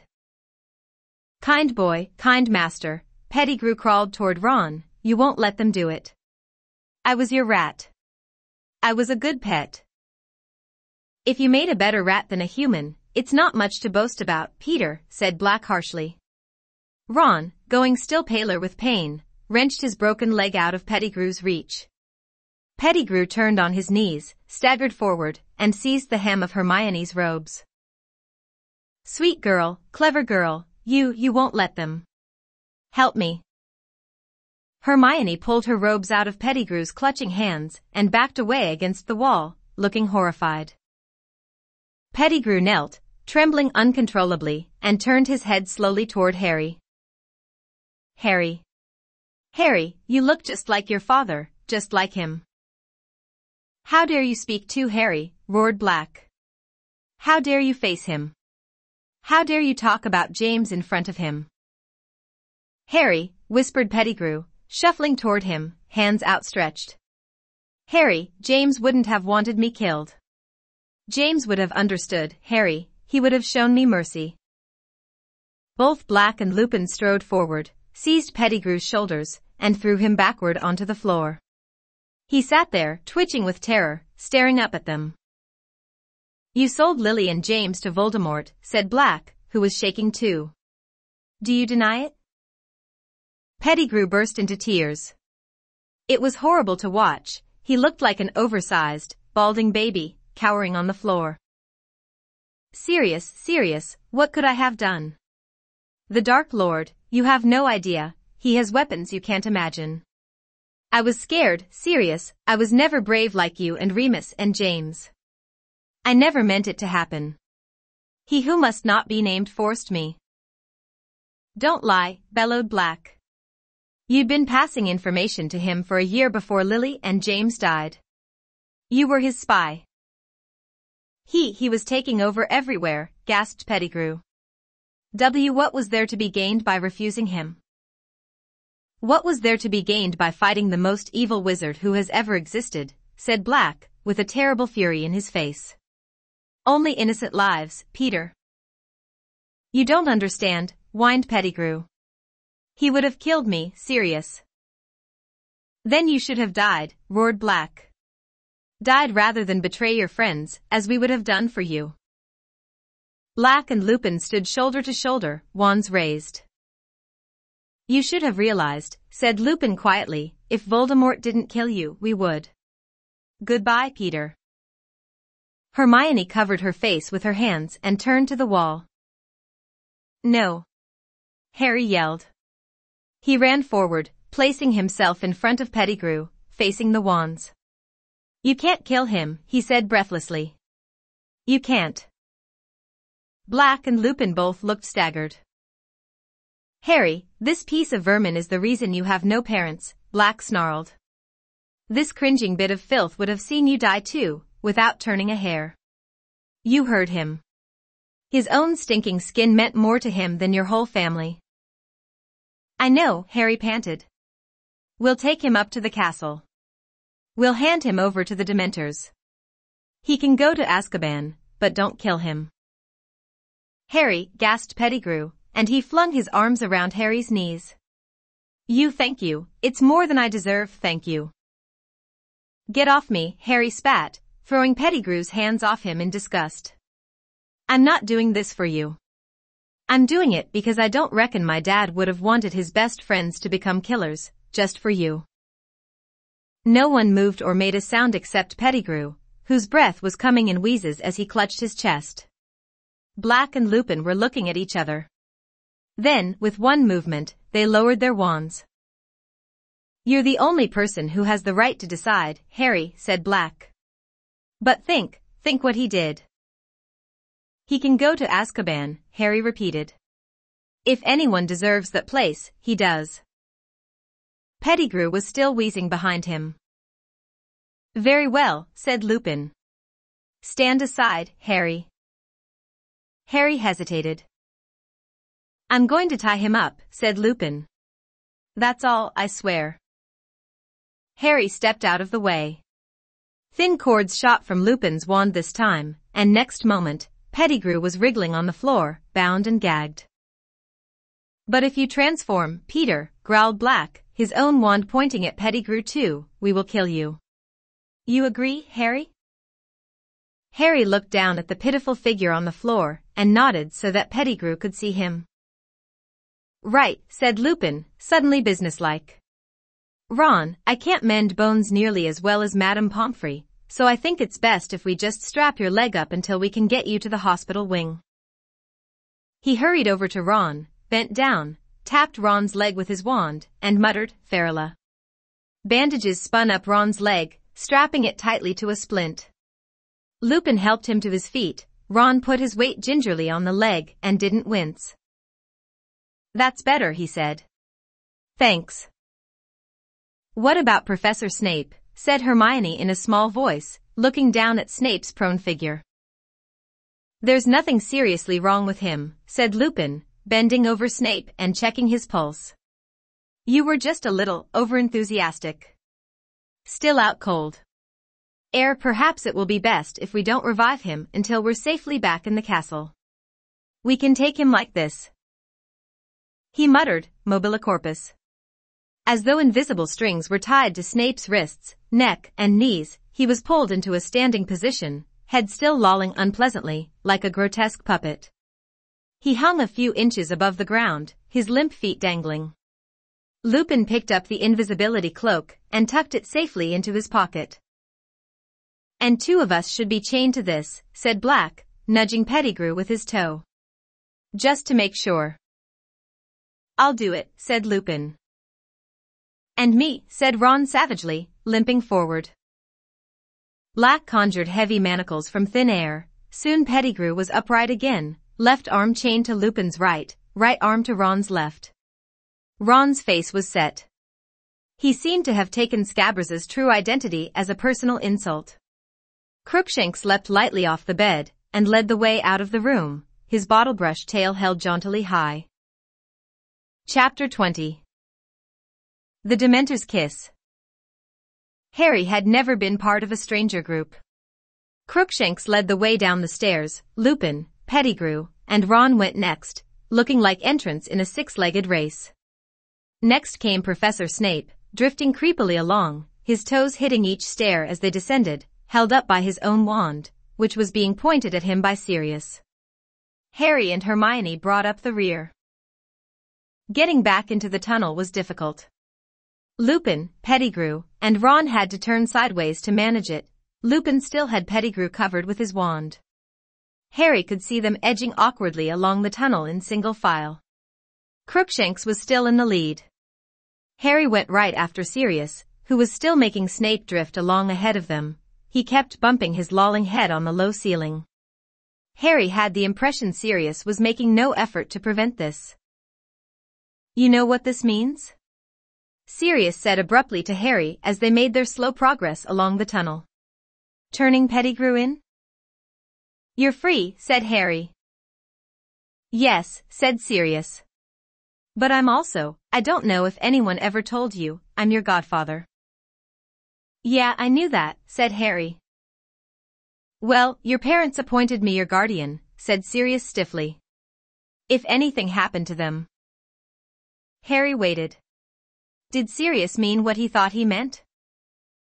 "I'll understand, of course, if you want to stay with your aunt and uncle," said Sirius. "But, well, think about it. Once my name's cleared, if you wanted a different home." Some sort of explosion took place in the pit of Harry's stomach. "What, live with you?" he said, accidentally cracking his head on a bit of rock protruding from the ceiling. "Leave the Dursleys?" "Of course, I thought you wouldn't want to," said Sirius quickly. "I understand, I just thought I'd." "Are you insane?" said Harry, his voice easily as croaky as Sirius's. "Of course I want to leave the Dursleys. Have you got a house? When can I move in?" Sirius turned right around to look at him. Snape's head was scraping the ceiling, but Sirius didn't seem to care. "You want to?" he said. "You mean it?" "Yeah, I mean it," said Harry. Sirius's gaunt face broke into the first true smile Harry had seen upon it. The difference it made was startling, as though a person 10 years younger were shining through the starved mask. For a moment, he was recognizable as the man who had laughed at Harry's parents' wedding. They did not speak again until they had reached the end of the tunnel. Crookshanks started up first. He had evidently pressed his paw to the knot on the trunk, because Lupin, Pettigrew, and Ron clambered upward without any sound of savaging branches. Sirius saw Snape up through the hole, then stood back for Harry and Hermione to pass. At last, all of them were out. The grounds were very dark now, the only light came from the distant windows of the castle. Without a word, they set off. Pettigrew was still wheezing and occasionally whimpering. Harry's mind was buzzing. He was going to leave the Dursleys. He was going to live with Sirius Black, his parents' best friend. He felt dazed. What would happen when he told the Dursleys he was going to live with the convict they'd seen on television? One wrong move, Peter, said Lupin threateningly ahead. His wand was still pointed sideways at Pettigrew's chest. Silently they tramped through the grounds, the castle lights growing slowly larger. Snape was still drifting weirdly ahead of Sirius, his chin bumping on his chest. And then a cloud shifted. There were suddenly dim shadows on the ground. Their party was bathed in moonlight. Snape collided with Lupin, Pettigrew, and Ron, who had stopped abruptly. Sirius froze. He flung out one arm to make Harry and Hermione stop. Harry could see Lupin's silhouette. He had gone rigid. Then his limbs began to shake. "Oh my," Hermione gasped. "He didn't take his potion tonight. He's not safe." "Run," Sirius whispered. "Run. Now." But Harry couldn't run. Ron was chained to Pettigrew and Lupin. He leapt forward but Sirius caught him around the chest and threw him back. "Leave it to me, run." There was a terrible snarling noise. Lupin's head was lengthening. So was his body. His shoulders were hunching. Hair was sprouting visibly on his face and hands, which were curling into clawed paws. Crookshanks's hair was on end again, he was backing away. As the werewolf reared, snapping its long jaws, Sirius disappeared from Harry's side. He had transformed. The enormous, bear-like dog bounded forward. As the werewolf wrenched itself free of the manacle binding it, the dog seized it about the neck and pulled it backward, away from Ron and Pettigrew. They were locked, jaw to jaw, claws ripping at each other. Harry stood, transfixed by the sight, too intent upon the battle to notice anything else. It was Hermione's scream that alerted him. Pettigrew had dived for Lupin's dropped wand. Ron, unsteady on his bandaged leg, fell. There was a bang, a burst of light, and Ron lay motionless on the ground. Another bang, Crookshanks flew into the air and back to the earth in a heap. "Expelliarmus!" Harry yelled, pointing his own wand at Pettigrew. Lupin's wand flew high into the air and out of sight. "Stay where you are!" Harry shouted, running forward. Too late. Pettigrew had transformed. Harry saw his bald tail whip through the manacle on Ron's outstretched arm, and heard a scurrying through the grass. There was a howl and a rumbling growl. Harry turned to see the werewolf taking flight. It was galloping into the forest. "Sirius, he's gone," Pettigrew transformed. Harry yelled.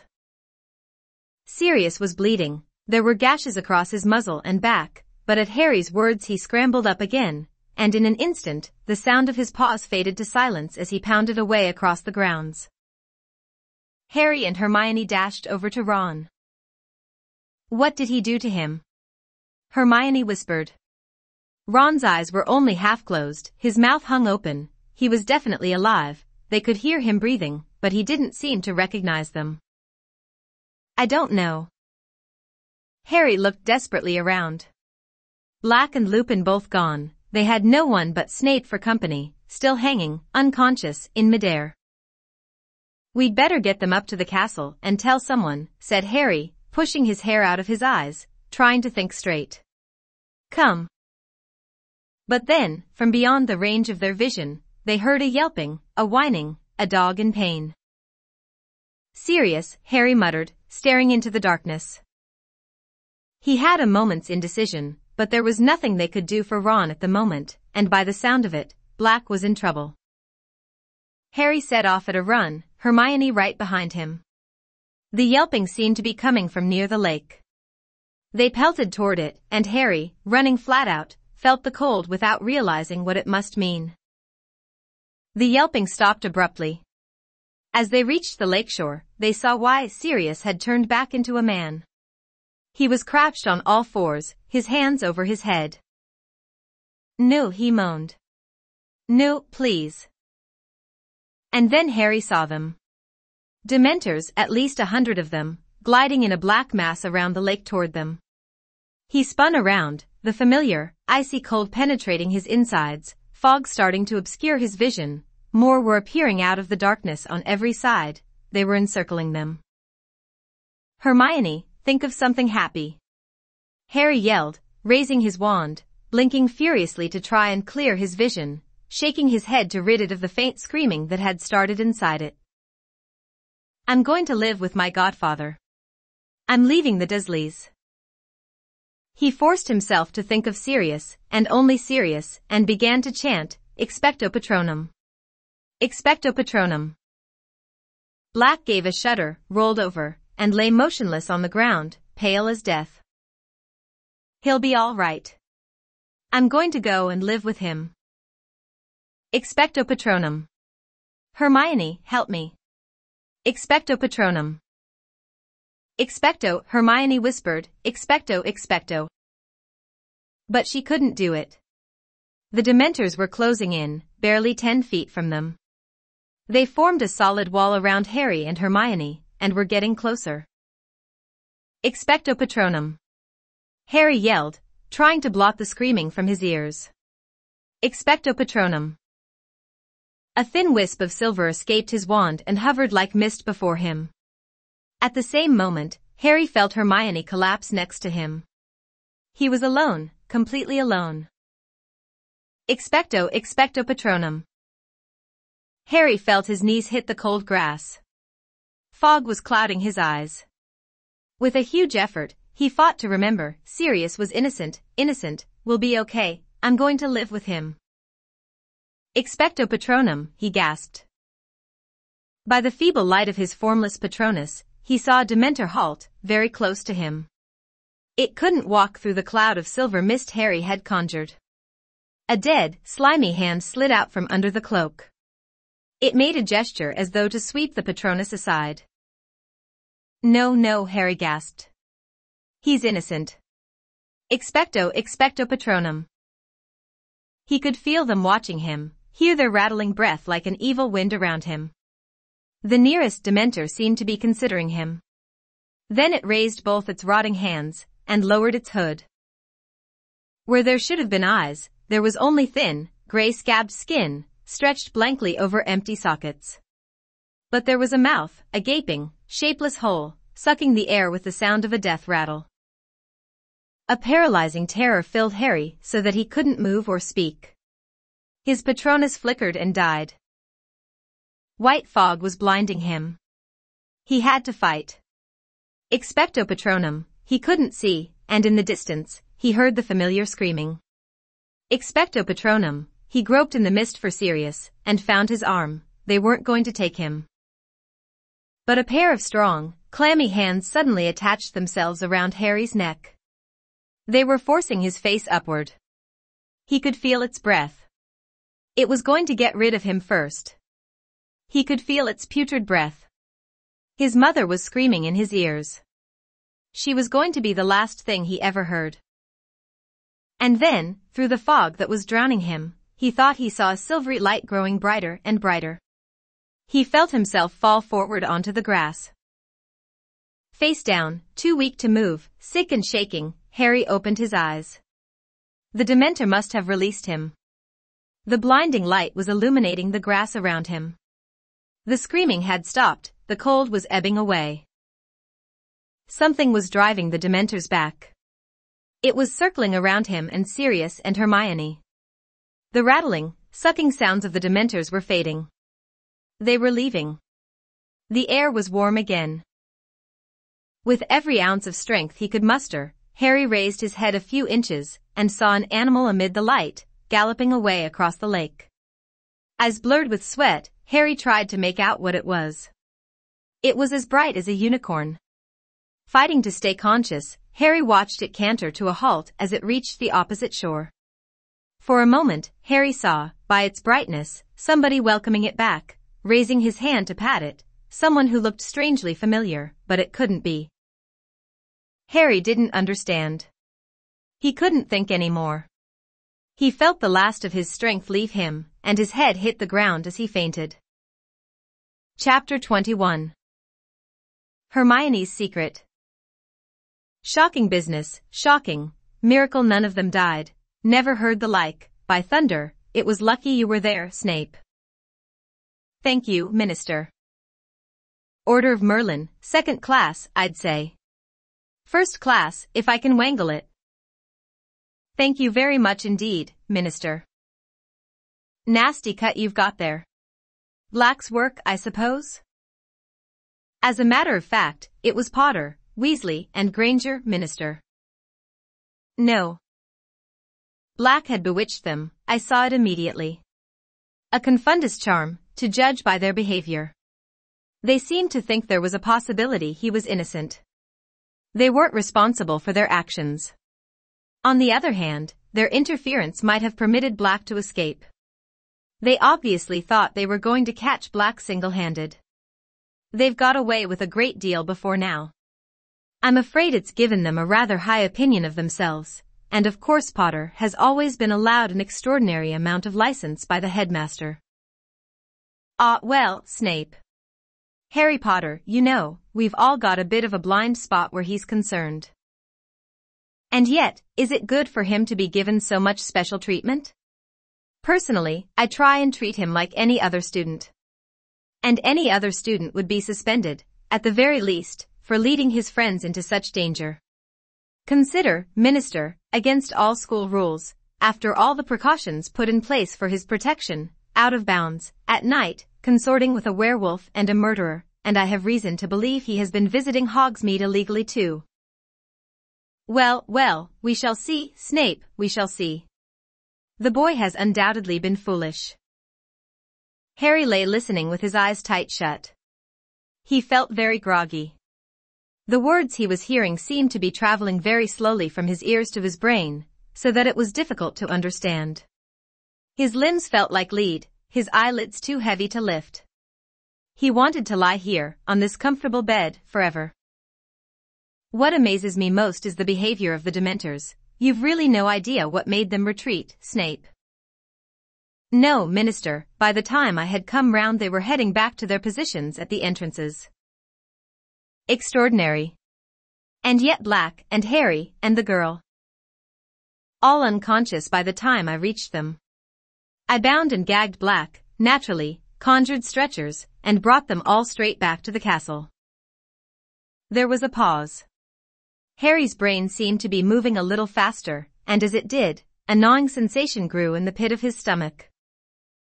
He opened his eyes. Everything was slightly blurred. Somebody had removed his glasses. He was lying in the dark hospital wing. At the very end of the ward, he could make out Madame Pomfrey with her back to him, bending over a bed. Harry squinted. Ron's red hair was visible beneath Madame Pomfrey's arm. Harry moved his head over on the pillow. In the bed to his right lay Hermione. Moonlight was falling across her bed. Her eyes were open too. She looked petrified, and when she saw that Harry was awake, pressed a finger to her lips, then pointed to the hospital wing door. It was ajar, and the voices of Cornelius Fudge and Snape were coming through it from the corridor outside. Madame Pomfrey now came walking briskly up the dark ward to Harry's bed. He turned to look at her. She was carrying the largest block of chocolate he had ever seen in his life. It looked like a small boulder. You're awake, she said briskly. She placed the chocolate on Harry's bedside table, and began breaking it apart with a small hammer. How's Ron? Said Harry and Hermione together. He'll live, said Madame Pomfrey grimly. As for you two, you'll be staying here until I'm satisfied you're Potter. What do you think you're doing? Harry was sitting up, putting his glasses back on, and picking up his wand. I need to see the headmaster, he said. Potter, said Madame Pomfrey soothingly, it's all right. They've got Black. He's locked away upstairs. The Dementors will be performing the kiss any moment now. What? Harry jumped up out of bed. Hermione had done the same. But his shout had been heard in the corridor outside. Next second, Cornelius Fudge and Snape had entered the ward. Harry, what's this?" said Fudge, looking agitated. "You should be in bed. Has he had any chocolate?" he asked Madame Pomfrey anxiously. "Minister, listen," Harry said. "Sirius Black's innocent. Peter Pettigrew faked his own death. We saw him tonight. You can't let the Dementors do that thing to Sirius, he's—" But Fudge was shaking his head with a small smile on his face. Harry, you're very confused. You've been through a dreadful ordeal. Lie back down. Now, we've got everything under control." "You haven't," Harry yelled. "You've got the wrong man." "Minister, listen, please," Hermione said. She had hurried to Harry's side and was gazing imploringly into Fudge's face. "I saw him too.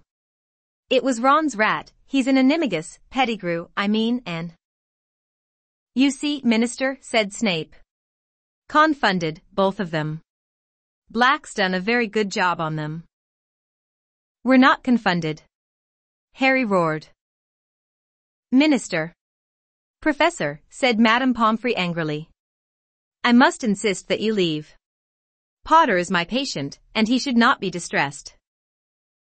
"I'm not distressed, I'm trying to tell them what happened," Harry said furiously.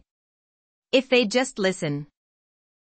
But Madame Pomfrey suddenly stuffed a large chunk of chocolate into Harry's mouth. He choked, and she seized the opportunity to force him back onto the bed. "Now please, Minister, these children need care. Please leave." The door opened again. It was Dumbledore. Harry swallowed his mouthful of chocolate with great difficulty and got up again. "Professor Dumbledore, Sirius Black." "For heaven's sake," said Madame Pomfrey hysterically. "Is this a hospital wing or not? Headmaster, I must insist." "My apologies, Poppy, but I need a word with Mr. Potter and Miss Granger," said Dumbledore calmly. "I have just been talking to Sirius Black." "I suppose he's told you the same fairy tale he's planted in Potter's mind?" spat Snape. "Something about a rat and Pettigrew being alive." "That, indeed, is Black's story," said Dumbledore, surveying Snape closely through his half-moon spectacles. "And does my evidence count for nothing?" snarled Snape. "Peter Pettigrew was not in the shrieking shack, nor did I see any sign of him on the grounds." "That was because you were knocked out, Professor," said Hermione earnestly. "You didn't arrive in time to hear." "Miss Granger, hold your tongue." "Now, Snape," said Fudge, startled, "the young lady is disturbed in her mind. We must make allowances." "I would like to speak to Harry and Hermione alone," said Dumbledore abruptly. "Cornelius, Severus, Poppy, please leave us." "Headmaster," sputtered Madame Pomfrey. "They need treatment, they need rest." "This cannot wait," said Dumbledore. "I must insist." Madame Pomfrey pursed her lips and strode away into her office at the end of the ward, slamming the door behind her. Fudge consulted the large gold pocket watch dangling from his waistcoat. "The Dementors should have arrived by now," he said. "I'll go and meet them. Dumbledore, I'll see you upstairs." He crossed to the door and held it open for Snape, but Snape hadn't moved. "You surely don't believe a word of Black's story?" Snape whispered, his eyes fixed on Dumbledore's face. "I wish to speak to Harry and Hermione alone," Dumbledore repeated. Snape took a step toward Dumbledore. "Sirius Black showed he was capable of murder at the age of 16, he breathed. "You haven't forgotten that, Headmaster? You haven't forgotten that he once tried to kill me?" "My memory is as good as it ever was, Severus," said Dumbledore quietly. Snape turned on his heel and marched through the door Fudge was still holding. It closed behind them, and Dumbledore turned to Harry and Hermione. They both burst into speech at the same time. "Professor, Black's telling the truth, we saw Pettigrew." He escaped when Professor Lupin turned into a werewolf. He's a rat. Pettigrew's front paw, finger, he cut it off. Pettigrew attacked Ron, it wasn't serious. But Dumbledore held up his hand to stem the flood of explanations. It is your turn to listen, and I beg you will not interrupt me, because there is very little time, he said quietly. There is not a shred of proof to support Black's story, except your word, and the word of 2 13-year-old wizards will not convince anybody. A street full of eyewitnesses swore they saw Sirius murder Pettigrew. I myself gave evidence to the ministry that Sirius had been the Potter's secret keeper. Professor Lupin can tell you, Harry said, unable to stop himself. Professor Lupin is currently deep in the forest, unable to tell anyone anything. By the time he is human again, it will be too late, Sirius will be worse than dead. I might add that werewolves are so mistrusted by most of our kind that his support will count for very little, and the fact that he and Sirius are old friends. But listen to me, Harry. It is too late, you understand me? You must see that Professor Snape's version of events is far more convincing than yours. He hates Sirius, Hermione said desperately. All because of some stupid trick Sirius played on him. Sirius has not acted like an innocent man. The attack on the fat lady, entering Gryffindor Tower with a knife, without Pettigrew, alive or dead, we have no chance of overturning Sirius's sentence. But you believe us? Yes, I do, said Dumbledore quietly. But I have no power to make other men see the truth, or to overrule the Minister of Magic. Harry stared up into the grave face and felt as though the ground beneath him were falling sharply away. He had grown used to the idea that Dumbledore could solve anything. He had expected Dumbledore to pull some amazing solution out of the air. But no, their last hope was gone. What we need, said Dumbledore slowly, and his light blue eyes moved from Harry to Hermione, is more time. But, Hermione began. And then her eyes became very round. Oh. Now, pay attention, said Dumbledore, speaking very low, and very clearly. Sirius is locked in Professor Flitwick's office on the 7th floor. 13th window from the right of the West Tower. If all goes well, you will be able to save more than one innocent life tonight. But remember this, both of you, you must not be seen. Miss Granger, you know the law, you know what is at stake. You must not be seen. Harry didn't have a clue what was going on. Dumbledore had turned on his heel, and looked back as he reached the door. I am going to lock you in. It is, he consulted his watch, 5 minutes to midnight. Miss Granger, 3 turns should do it. Good luck. Good luck? Harry repeated as the door closed behind Dumbledore.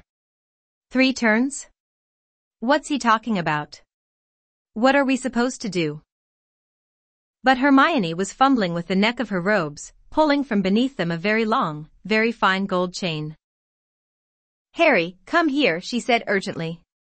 Quick. Harry moved toward her, completely bewildered. She was holding the chain out. He saw a tiny, sparkling hourglass hanging from it. Here. She had thrown the chain around his neck too. Ready, she said breathlessly. What are we doing? Harry said, completely lost. Hermione turned the hourglass over 3 times. The dark ward dissolved.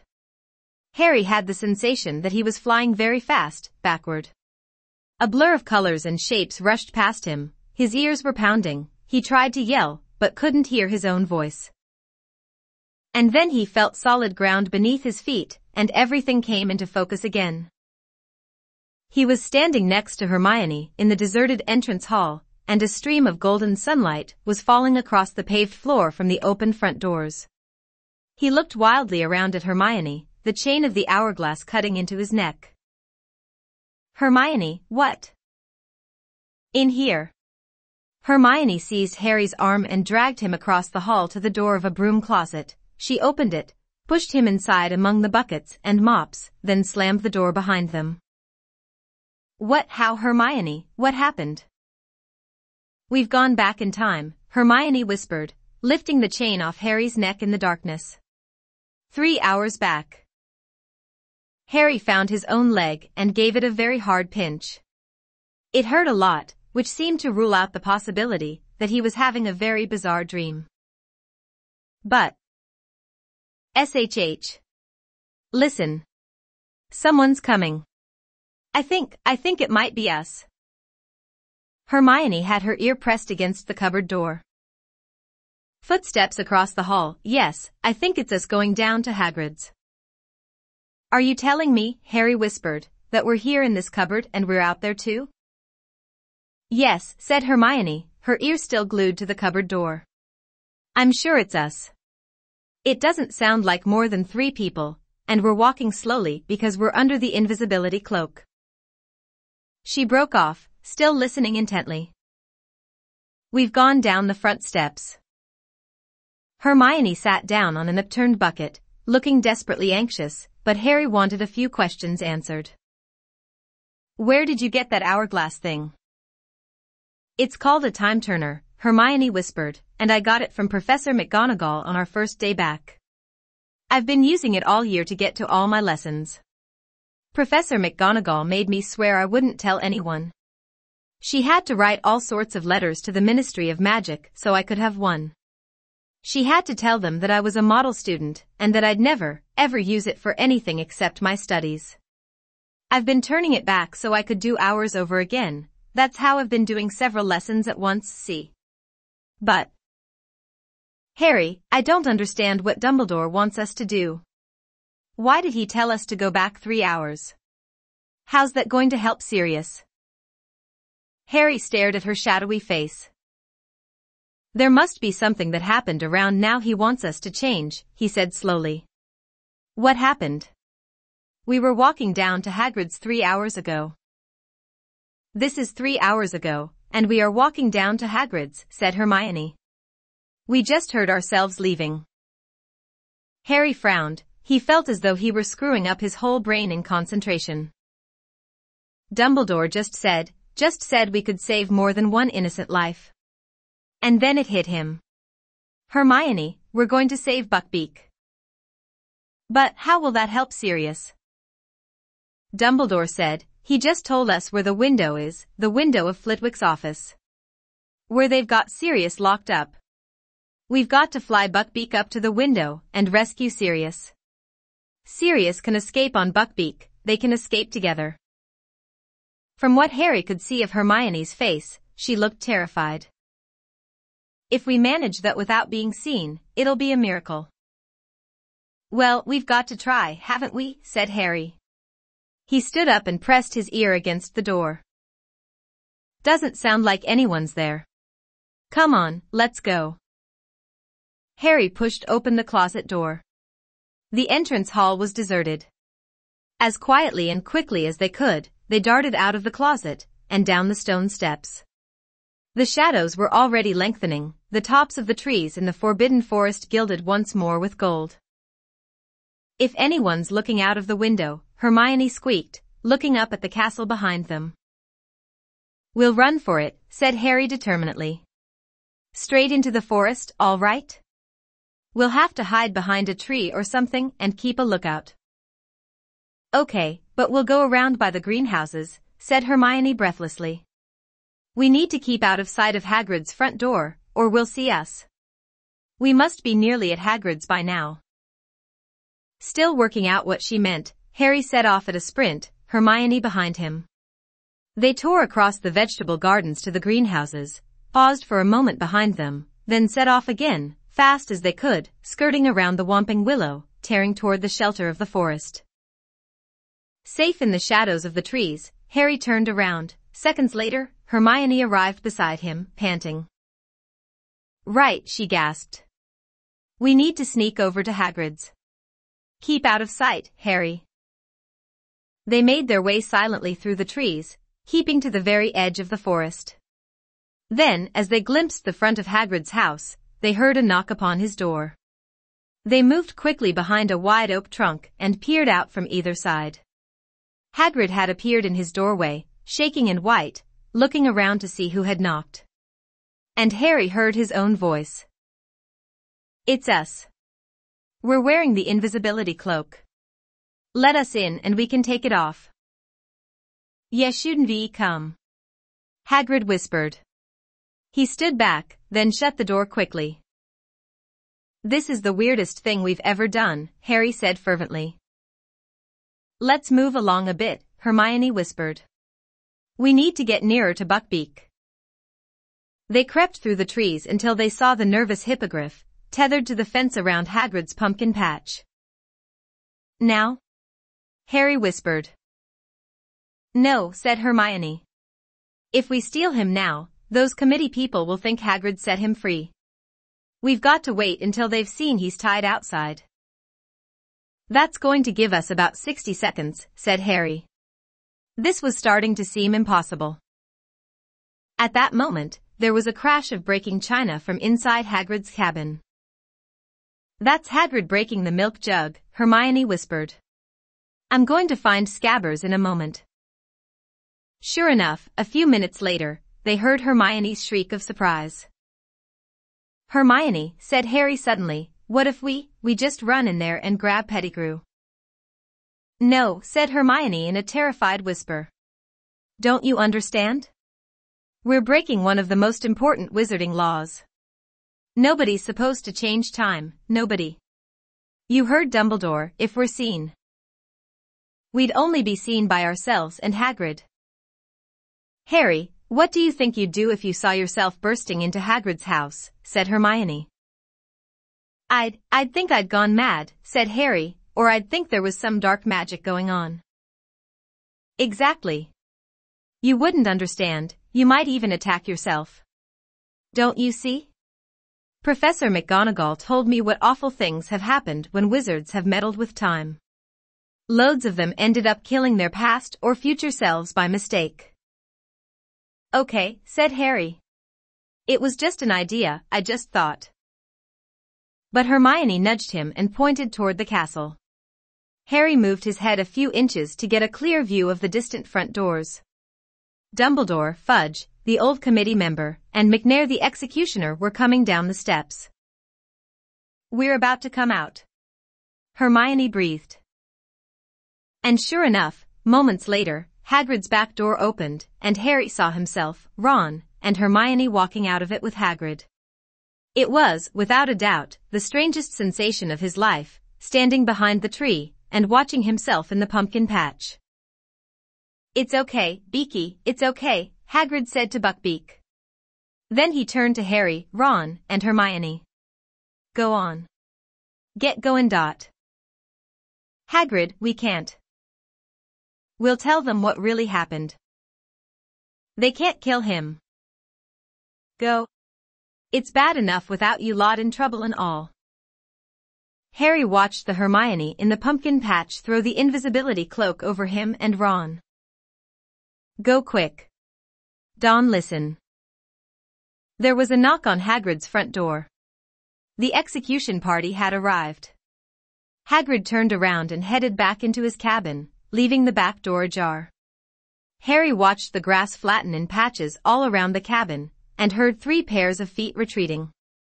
He, Ron, and Hermione had gone, but the Harry and Hermione hidden in the trees could now hear what was happening inside the cabin through the back door. "Where is the beast?" came the cold voice of McNair. Outside," Hagrid croaked. Harry pulled his head out of sight as McNair's face appeared at Hagrid's window, staring out at Buckbeak. Then they heard Fudge. "We have to read you the official notice of execution, Hagrid. I'll make it quick. And then you and McNair need to sign it. McNair, you're supposed to listen too, that's procedure." McNair's face vanished from the window. It was now or never. "Wait here," Harry whispered to Hermione. "I'll do it." As Fudge's voice started again, Harry darted out from behind his tree, vaulted the fence into the pumpkin patch, and approached Buckbeak.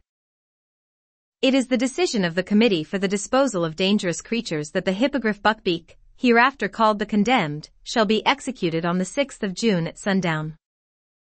Careful not to blink, Harry stared up into Buckbeak's fierce orange eyes once more and bowed.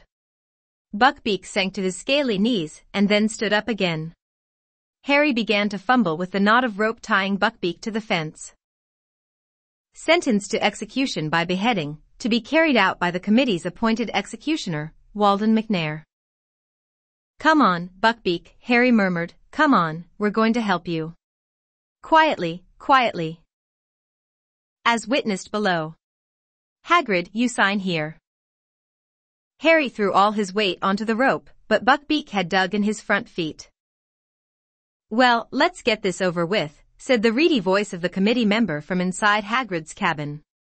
"Hagrid, perhaps it will be better if you stay inside." "No, I want to be with him. I don't want him to be alone." Footsteps echoed from within the cabin. "Buckbeak, move," Harry hissed. Harry tugged harder on the rope around Buckbeak's neck. The hippogriff began to walk, rustling its wings irritably. They were still 10 feet away from the forest, in plain view of Hagrid's back door. "One moment, please, McNair," came Dumbledore's voice. "You need to sign too." The footsteps stopped. Harry heaved on the rope. Buckbeak snapped his beak and walked a little faster. Hermione's white face was sticking out from behind a tree. "Harry, hurry," she mouthed. Harry could still hear Dumbledore's voice talking from within the cabin. He gave the rope another wrench. Buckbeak broke into a grudging trot. They had reached the trees. "Quick! Quick!" Hermione moaned, darting out from behind her tree, seizing the rope too and adding her weight to make Buckbeak move faster. Harry looked over his shoulder. They were now blocked from sight. They couldn't see Hagrid's garden at all. "Stop," he whispered to Hermione. "They might hear us." Hagrid's back door had opened with a bang. Harry, Hermione, and Buckbeak stood quite still. Even the hippogriff seemed to be listening intently. Silence, then. "Where is it?" said the reedy voice of the committee member. "Where is the beast?" "It was tied here," said the executioner furiously. "I saw it. Just here." "How extraordinary," said Dumbledore. There was a note of amusement in his voice. "Beaky," said Hagrid huskily. There was a swishing noise, and the thud of an axe. The executioner seemed to have swung it into the fence in anger. And then came the howling, and this time they could hear Hagrid's words through his sobs. "Gone? Gone? Bless his little beak, he's gone. Must-a pulled himself free. Beaky, ye clever boy." Buckbeak started to strain against the rope, trying to get back to Hagrid. Harry and Hermione tightened their grip and dug their heels into the forest floor to stop him. Someone untied him, the executioner was snarling. "We should search the grounds, the forest." "McNair, if Buckbeak has indeed been stolen, do you really think the thief will have led him away on foot?" said Dumbledore, still sounding amused. "Search the skies, if you will. Hagrid, I could do with a cup of tea. Or a large brandy." "Oh, of course, Professor," said Hagrid, who sounded weak with happiness. Come in, come in." Harry and Hermione listened closely. They heard footsteps, the soft cursing of the executioner, the snap of the door, and then silence once more. "Now what?" whispered Harry, looking around. "We'll have to hide in here," said Hermione, who looked very shaken. "We need to wait until they've gone back to the castle. Then we wait until it's safe to fly Buckbeak up to Sirius's window. He won't be there for another couple of hours. Oh, this is going to be difficult." She looked nervously over her shoulder into the depths of the forest. The sun was setting now. "We're going to have to move," said Harry, thinking hard. "We've got to be able to see the Whomping Willow, or we won't know what's going on." "Okay," said Hermione, getting a firmer grip on Buckbeak's rope. "But we've got to keep out of sight, Harry, remember." They moved around the edge of the forest, darkness falling thickly around them, until they were hidden behind a clump of trees through which they could make out the willow.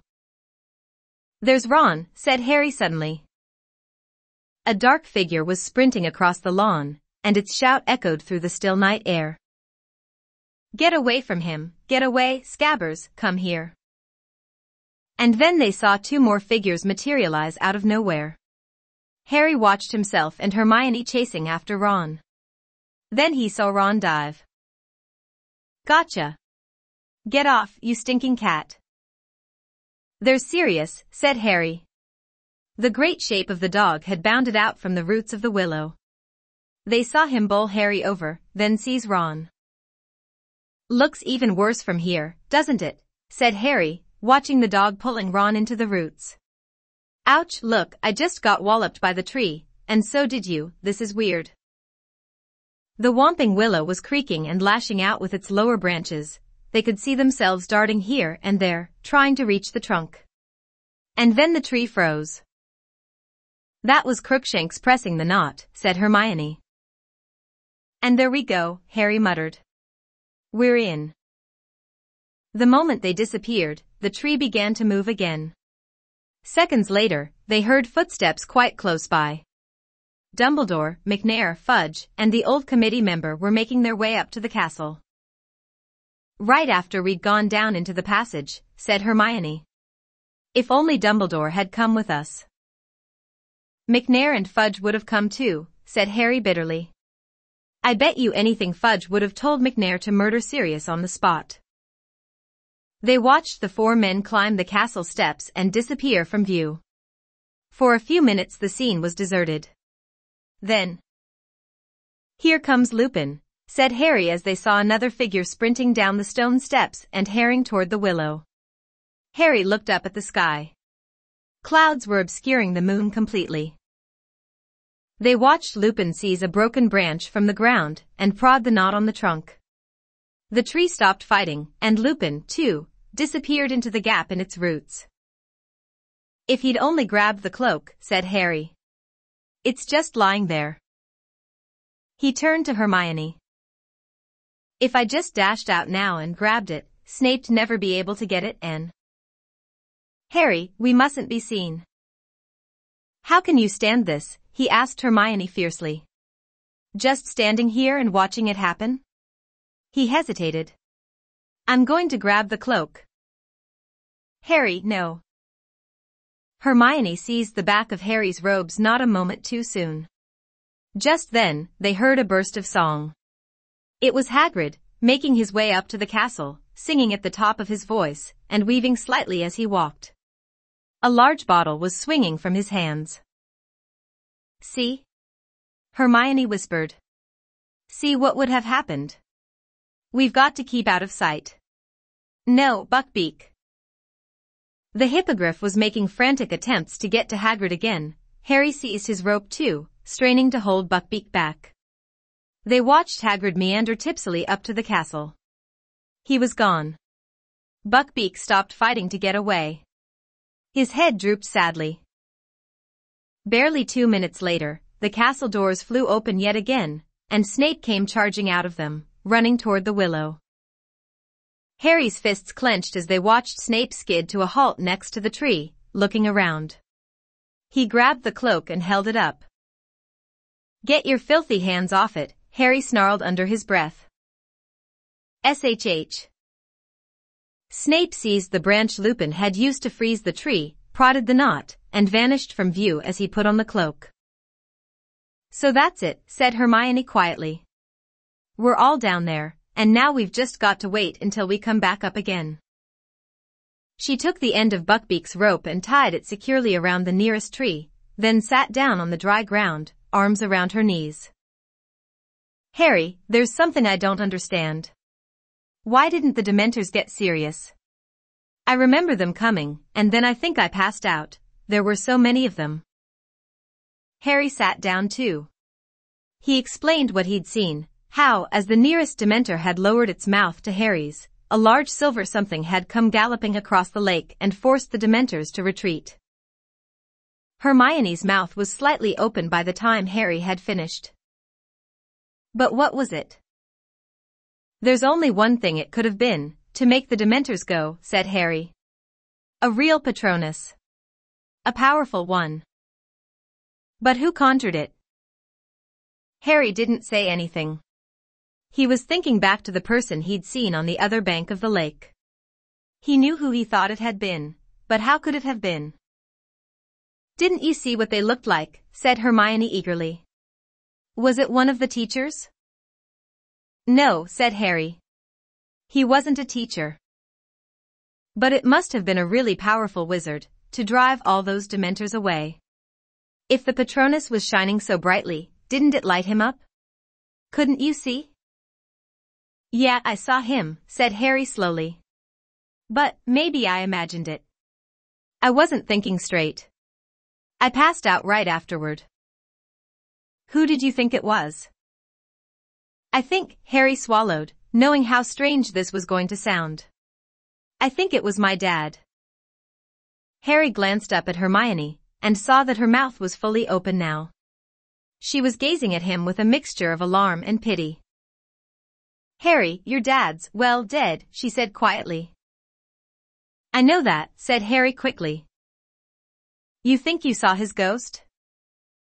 I don't know, no, he looked solid. But then. Maybe I was seeing things, said Harry. But, from what I could see, it looked like him. I've got photos of him. Hermione was still looking at him as though worried about his sanity. I know it sounds crazy, said Harry flatly. He turned to look at Buckbeak, who was digging his beak into the ground, apparently searching for worms. But he wasn't really watching Buckbeak. He was thinking about his father, and about his 3 oldest friends. Moony, Wormtail, Padfoot, and Prongs. Had all 4 of them been out on the grounds tonight? Wormtail had reappeared this evening, when everyone had thought he was dead. Was it so impossible his father had done the same? Had he been seeing things across the lake? The figure had been too far away to see distinctly, yet he had felt sure, for a moment, before he'd lost consciousness. The leaves overhead rustled faintly in the breeze. The moon drifted in and out of sight behind the shifting clouds. Hermione sat with her face turned toward the willow, waiting. And then, at last, after over an hour. Here we come. Hermione whispered. She and Harry got to their feet. Buckbeak raised his head. They saw Lupin, Ron, and Pettigrew clambering awkwardly out of the hole in the roots, followed by the unconscious Snape drifting weirdly upward. Next came Harry, Hermione, and Black. They all began to walk toward the castle. Harry's heart was starting to beat very fast. He glanced up at the sky. Any moment now, that cloud was going to move aside and show the moon. Harry, Hermione muttered as though she knew exactly what he was thinking, we've got to stay put. We mustn't be seen. There's nothing we can do. So we're just going to let Pettigrew escape all over again, said Harry quietly. How do you expect to find a rat in the dark, snapped Hermione. There's nothing we can do. We came back to help Sirius. We're not supposed to be doing anything else. All right. The moon slid out from behind its cloud. They saw the tiny figures across the ground stop. Then they saw movement. There goes Lupin, Hermione whispered. He's transforming. Hermione, said Harry suddenly. We've got to move. We mustn't, I keep telling you. Not to interfere. Lupin's going to run into the forest, right at us. Hermione gasped. Quick, she moaned, dashing to untie Buckbeak. Quick. Where are we going to go? Where are we going to hide? The Dementors will be coming any moment. Back to Hagrid's. Harry said. It's empty now, come on. They ran as fast as they could, Buckbeak cantering along behind them. They could hear the werewolf howling behind them. The cabin was in sight. Harry skidded to the door, wrenched it open, and Hermione and Buckbeak flashed past him. Harry threw himself in after them and bolted the door. Fong the boarhound barked loudly. "Shh, Fong, it's us," said Hermione, hurrying over and scratching his ears to quieten him. "That was really close," she said to Harry. "Yeah." Harry was looking out of the window. It was much harder to see what was going on from here. Buckbeak seemed very happy to find himself back inside Hagrid's house. He lay down in front of the fire, folded his wings contentedly, and seemed ready for a good nap. "I think I'd better go outside again, said Harry slowly. "I can't see what's going on, we won't know when it's time." Hermione looked up. Her expression was suspicious. "I'm not going to try and interfere," said Harry quickly. "But if we don't see what's going on, how are we going to know when it's time to rescue Sirius?" "Well, okay, then. I'll wait here with Buckbeak, but Harry, be careful, there's a werewolf out there, and the Dementors." Harry stepped outside again, and edged around the cabin. He could hear yelping in the distance. That meant the Dementors were closing in on Sirius. He and Hermione would be running to him any moment. Harry stared out toward the lake, his heart doing a kind of drumroll in his chest. Whoever had sent that Patronus would be appearing at any moment. For a fraction of a second he stood, irresolute, in front of Hagrid's door. "You must not be seen." But he didn't want to be seen. He wanted to do the seeing. He had to know. And there were the Dementors. They were emerging out of the darkness from every direction, gliding around the edges of the lake. They were moving away from where Harry stood, to the opposite bank. He wouldn't have to get near them. Harry began to run. He had no thought in his head except his father. If it was him, if it really was him, he had to know, had to find out. The lake was coming nearer and nearer, but there was no sign of anybody. On the opposite bank, he could see tiny glimmers of silver, his own attempts at a Patronus. There was a bush at the very edge of the water. Harry threw himself behind it, peering desperately through the leaves. On the opposite bank, the glimmers of silver were suddenly extinguished. A terrified excitement shot through him, any moment now. "Come on," he muttered, staring about. "Where are you?" "Dad, come on." But no one came. Harry raised his head to look at the circle of Dementors across the lake. One of them was lowering its hood. It was time for the rescuer to appear, but no one was coming to help this time. And then it hit him, he understood. He hadn't seen his father, he had seen himself. Harry flung himself out from behind the bush, and pulled out his wand. "Expecto Patronum," he yelled. And out of the end of his wand burst, not a shapeless cloud of mist, but a blinding, dazzling, silver animal. He screwed up his eyes, trying to see what it was. It looked like a horse. It was galloping silently away from him, across the black surface of the lake. He saw it lower its head and charge at the swarming Dementors. Now it was galloping around and around the black shapes on the ground, and the Dementors were falling back, scattering, retreating into the darkness. They were gone. The Patronus turned. It was cantering back toward Harry across the still surface of the water. It wasn't a horse. It wasn't a unicorn, either. It was a stag. It was shining brightly as the moon above, it was coming back to him. It stopped on the bank. Its hooves made no mark on the soft ground as it stared at Harry with its large, silver eyes. Slowly it bowed its antlered head. And Harry realized. "Prongs," he whispered. But as his trembling fingertips stretched toward the creature, it vanished. Harry stood there, hand still outstretched. Then, with a great leap of his heart, he heard hooves behind him. He whirled around and saw Hermione dashing toward him, dragging Buckbeak behind her. "What did you do?" she said fiercely. "You said you were only going to keep a lookout." "I just saved all our lives," said Harry. "Get behind here, behind this bush, I'll explain." Hermione listened to what had just happened with her mouth open yet again. "Did anyone see you?" "Yes, haven't you been listening?" I saw me but I thought I was my dad. It's okay. Harry, I can't believe it. You conjured up a Patronus that drove away all those Dementors. That's very, very advanced magic. I knew I could do it this time, said Harry, because I'd already done it. Does that make sense? I don't know, Harry, look at Snape. Together they peered around the bush at the other bank. Snape had regained consciousness. He was conjuring stretchers and lifting the limp forms of Harry, Hermione, and Black onto them. A fourth stretcher, no doubt bearing Ron, was already floating at his side. Then, wand held out in front of him, he moved them away toward the castle. Right, it's nearly time, said Hermione tensely, looking at her watch. We've got about 45 minutes until Dumbledore locks the door to the hospital wing. We've got to rescue Sirius and get back into the ward before anybody realizes we're missing. They waited, watching the moving clouds reflected in the lake, while the bush next to them whispered in the breeze. Buckbeak, bored, was ferreting for worms again.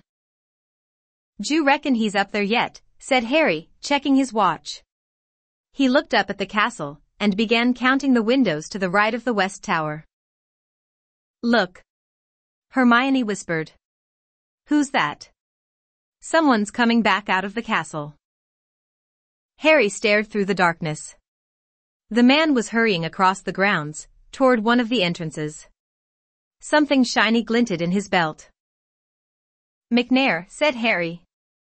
"The executioner. He's gone to get the Dementors." "This is it, Hermione." Hermione put her hands on Buckbeak's back and Harry gave her a leg up. Then he placed his foot on one of the lower branches of the bush, and climbed up in front of her. He pulled Buckbeak's rope back over his neck and tied it to the other side of his collar like reins. "Ready?" he whispered to Hermione. "You'd better hold on to me." He nudged Buckbeak's sides with his heels. Buckbeak soared straight into the dark air. Harry gripped his flanks with his knees, feeling the great wings rising powerfully beneath them. Hermione was holding Harry very tight around the waist. He could hear her muttering, "Oh no, I don't like this. Oh, I really don't like this." Harry urged Buckbeak forward. They were gliding quietly toward the upper floors of the castle. Harry pulled hard on the left-hand side of the rope, and Buckbeak turned.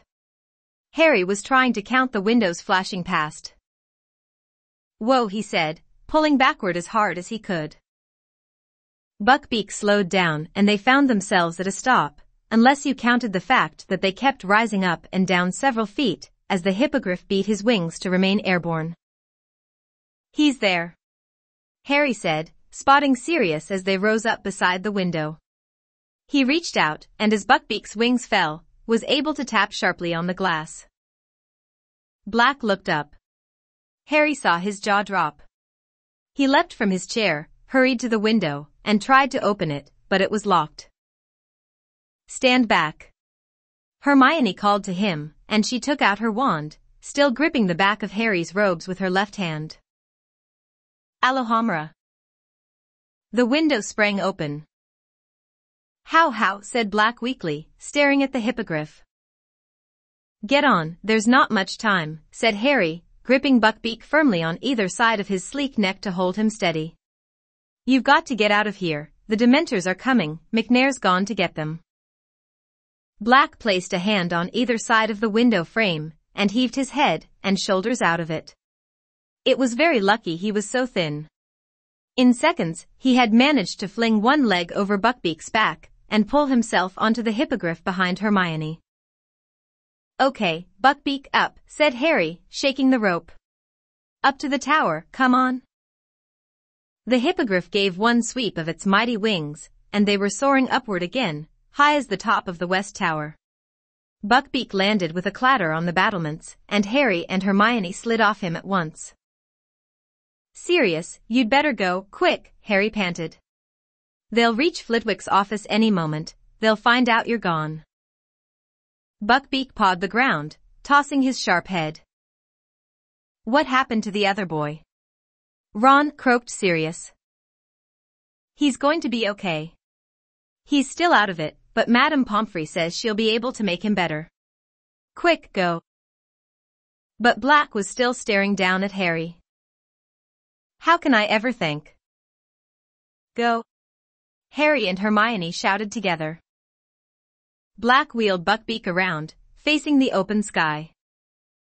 We'll see each other again, he said. You are truly your father's son, Harry.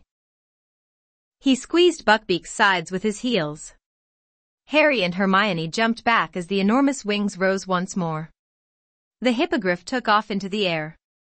He and his rider became smaller and smaller as Harry gazed after them, then a cloud drifted across the moon. They were gone. Chapter 22. I'll post again. Harry. Hermione was tugging at his sleeve, staring at her watch. We've got exactly 10 minutes to get back down to the hospital wing without anybody seeing us, before Dumbledore locks the door. Okay, said Harry, wrenching his gaze from the sky, let's go. They slipped through the doorway behind them, and down a tightly spiraling stone staircase. As they reached the bottom of it, they heard voices. They flattened themselves against the wall and listened. It sounded like Fudge and Snape. They were walking quickly along the corridor at the foot of the staircase. Only hope Dumbledore's not going to make difficulties, Snape was saying. The kiss will be performed immediately? As soon as McNair returns with the Dementors. This whole Black affair has been highly embarrassing. I can't tell you how much I'm looking forward to informing the Daily Prophet that we've got him at last. I dare say they'll want to interview you, Snape, and once young Harry's back in his right mind, I expect he'll want to tell the Prophet exactly how you saved him. Harry clenched his teeth. He caught a glimpse of Snape's smirk as he and Fudge passed Harry and Hermione's hiding place. Their footsteps died away. Harry and Hermione waited a few moments to make sure they'd really gone, then started to run in the opposite direction. Down one staircase, then another, along a new corridor, then they heard a cackling ahead. Peeves. Harry muttered, grabbing Hermione's wrist. In here. They tore into a deserted classroom to their left just in time. Peeves seemed to be bouncing along the corridor in boisterous good spirits, laughing his head off. Oh, he's horrible, whispered Hermione, her ear to the door. I bet he's all excited because the Dementors are going to finish off Sirius. She checked her watch. 3 minutes, Harry. They waited until Peeves' gloating voice had faded into the distance, then slid back out of the room and broke into a run again. Hermione, what'll happen if we don't get back inside before Dumbledore locks the door? Harry panted. I don't want to think about it. Hermione moaned, checking her watch again. 1 minute.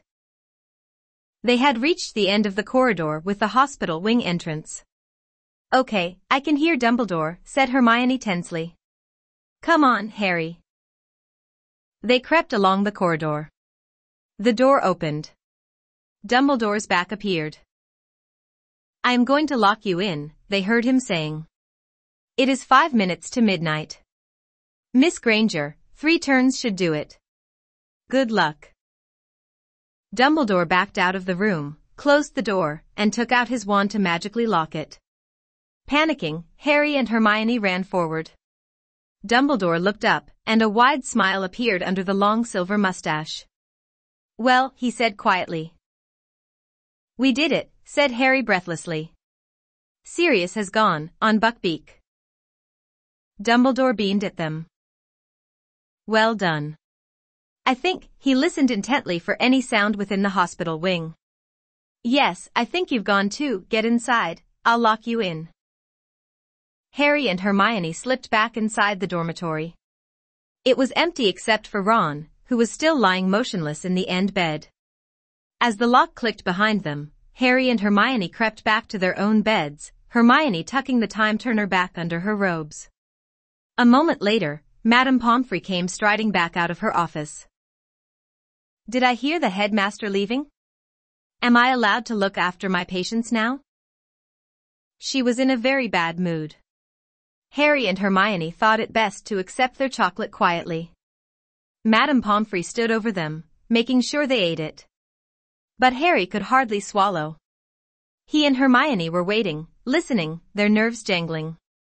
And then, as they both took a fourth piece of chocolate from Madame Pomfrey, they heard a distant roar of fury echoing from somewhere above them.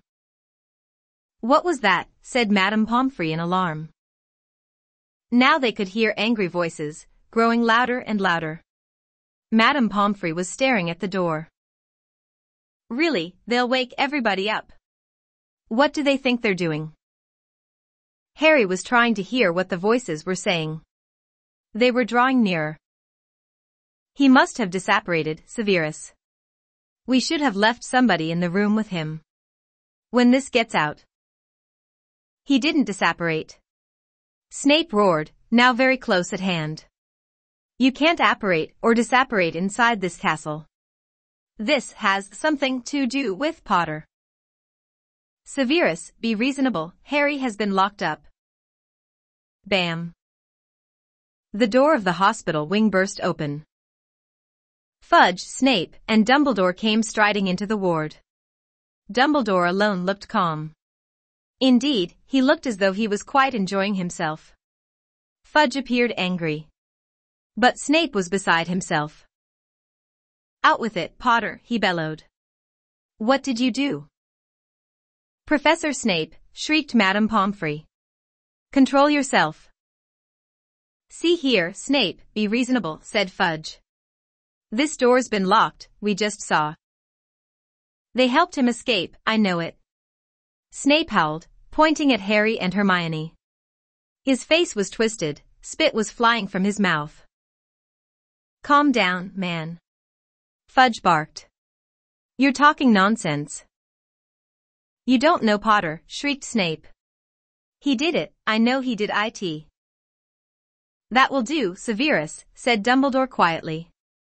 "Think about what you are saying. This door has been locked since I left the ward 10 minutes ago. Madame Pomfrey, have these students left their beds?" "Of course not," said Madame Pomfrey, bristling. "I would have heard them." "Well, there you have it, Severus," said Dumbledore calmly. "Unless you are suggesting that Harry and Hermione are able to be in two places at once, I'm afraid I don't see any point in troubling them further." Snape stood there, seething, staring from Fudge, who looked thoroughly shocked at his behavior, to Dumbledore, whose eyes were twinkling behind his glasses. Snape whirled about, robes swishing behind him, and stormed out of the ward. "Fellow seems quite unbalanced," said Fudge, staring after him. "I'd watch out for him if I were you, Dumbledore." "Oh, he's not unbalanced," said Dumbledore quietly. "He's just suffered a severe disappointment." "He's not the only one," puffed Fudge. "The Daily Prophet's going to have a field day. We had Black cornered and he slipped through our fingers yet again. All it needs now is for the story of that hippogriff's escape to get out, and I'll be a laughingstock. Well, I'd better go and notify the ministry." "And the Dementors?" said Dumbledore. "They'll be removed from the school, I trust." "Oh yes, they'll have to go," said Fudge, running his fingers distractedly through his hair. "Never dreamed they'd attempt to administer the kiss on an innocent boy. Completely out of control. No, I'll have them packed off back to Azkaban tonight. Perhaps we should think about dragons at the school entrance." "Hagrid would like that," said Dumbledore with a swift smile at Harry and Hermione. As he and Fudge left the dormitory, Madame Pomfrey hurried to the door and locked it again. Muttering angrily to herself, she headed back to her office. There was a low moan from the other end of the ward. Ron had woken up. They could see him sitting up, rubbing his head, looking around. What happened?" he groaned. "Harry? Why are we in here? Where's Sirius? Where's Lupin? What's going on?" Harry and Hermione looked at each other. "You explain," said Harry, helping himself to some more chocolate. When Harry, Ron, and Hermione left the hospital wing at noon the next day, it was to find an almost deserted castle. The sweltering heat and the end of the exams meant that everyone was taking full advantage of another Hogsmeade visit. Neither Ron nor Hermione felt like going, however, so they and Harry wandered onto the grounds, still talking about the extraordinary events of the previous night and wondering where Sirius and Buckbeak were now. Sitting near the lake, watching the giant squid waving its tentacles lazily above the water, Harry lost the thread of the conversation as he looked across to the opposite bank. The stag had galloped toward him from there just last night. A shadow fell across them, and they looked up to see a very bleary-eyed Hagrid, mopping his sweaty face with one of his tablecloth-sized handkerchiefs and beaming down at them. "No, I shouldn't feel happy after what happened last night," he said. "I mean, Black escaping again and everything, but guess what?" "What?" they said, pretending to look curious. "Beaky. He escaped. He's free. Been celebrating all night." "That's wonderful," said Hermione, giving Ron a reproving look because he looked as though he was close to laughing. "Yeah, can't thee tied him up properly," said Hagrid, gazing happily out over the grounds. "I was worried this mornin', thought he might have met Professor Lupin on the grounds, but Lupin says he never ate anything last night." "What?" said Harry quickly. "Blimey, haven't ye heard?" said Hagrid, his smile fading a little. He lowered his voice, even though there was nobody in sight. Snape told all the Slytherins this mornin'. Thought everyone'd know by now. Professor Lupin's a werewolf, see? And he was loose on the grounds last night. He's packing now, o' course." "He's packing," said Harry, alarmed. "Why?" "Leavin', he," said Hagrid, looking surprised that Harry had to ask. "Resigned first thing this mornin'. Says he can't risk it happenin' again." Harry scrambled to his feet. "I'm going to see him," he said to Ron and Hermione. "But if he's resigned?" "Doesn't sound like there's anything we can do." "I don't care. I still want to see him. I'll meet you back here." Lupin's office door was open. He had already packed most of his things. The Grindylows' empty tank stood next to his battered old suitcase, which was open and nearly full. Lupin was bending over something on his desk, and looked up only when Harry knocked on the door. "I saw you coming," said Lupin, smiling. He pointed to the parchment he had been poring over. It was the Marauders' map. "I just saw Hagrid," said Harry. "And he said you'd resigned. It's not true, is it?" "I'm afraid it is," said Lupin. He started opening his desk drawers and taking out the contents. "Why?" said Harry. "The Ministry of Magic don't think you were helping Sirius, do they?" Lupin crossed to the door and closed it behind Harry. "No. Professor Dumbledore managed to convince Fudge that I was trying to save your lives." He sighed. That was the final straw for Severus. "I think the loss of the Order of Merlin hit him hard. So he accidentally let slip that I am a werewolf this morning at breakfast." "You're not leaving just because of that," said Harry. Lupin smiled wryly. "This time tomorrow, the owls will start arriving from parents. They will not want a werewolf teaching their children, Harry. And after last night, I see their point. I could have bitten any of you. That must never happen again." "You're the best defense against the dark arts teacher we've ever had," said Harry. "Don't go." Lupin shook his head and didn't speak. He carried on emptying his drawers. Then, while Harry was trying to think of a good argument to make him stay, Lupin said, "From what the headmaster told me this morning, you saved a lot of lives last night, Harry. If I'm proud of anything, it's how much you've learned. Tell me about your Patronus." "How'd you know about that?" said Harry, distracted. "What else could have driven the Dementors back?" Harry told Lupin what had happened. When he'd finished, Lupin was smiling again. "Yes, your father was always a stag when he transformed," he said. "You guessed right, that's why we called him Prongs." Lupin threw his last few books into his case, closed the desk drawers, and turned to look at Harry. Here, I brought this from the Shrieking Shack last night, he said, handing Harry back the invisibility cloak. And he hesitated, then held out the Marauder's map too. I am no longer your teacher, so I don't feel guilty about giving you this back as well. It's no use to me, and I dare say you, Ron, and Hermione will find uses for it. Harry took the map and grinned. You told me Moony, Wormtail, Padfoot, and Prongs would have wanted to lure me out of school. You said they'd have thought it was funny. And so we would have, said Lupin, now reaching down to close his case. I have no hesitation in saying that James would have been highly disappointed if his son had never found any of the secret passages out of the castle. There was a knock on the door. Harry hastily stuffed the Marauder's map and the invisibility cloak into his pocket. It was Professor Dumbledore. He didn't look surprised to see Harry there. Your carriage is at the gates, Remus, he said. Thank you, Headmaster. Lupin picked up his old suitcase and the empty Grindylow tank. Well, goodbye, Harry, he said, smiling. It has been a real pleasure teaching you. I feel sure we'll meet again sometime. Headmaster, there is no need to see me to the gates, I can manage. Harry had the impression that Lupin wanted to leave as quickly as possible. Goodbye, then, Remus, said Dumbledore soberly. Lupin shifted the Grindylow tank slightly so that he and Dumbledore could shake hands. Then, with a final nod to Harry and a swift smile, Lupin left the office. Harry sat down in his vacated chair, staring glumly at the floor.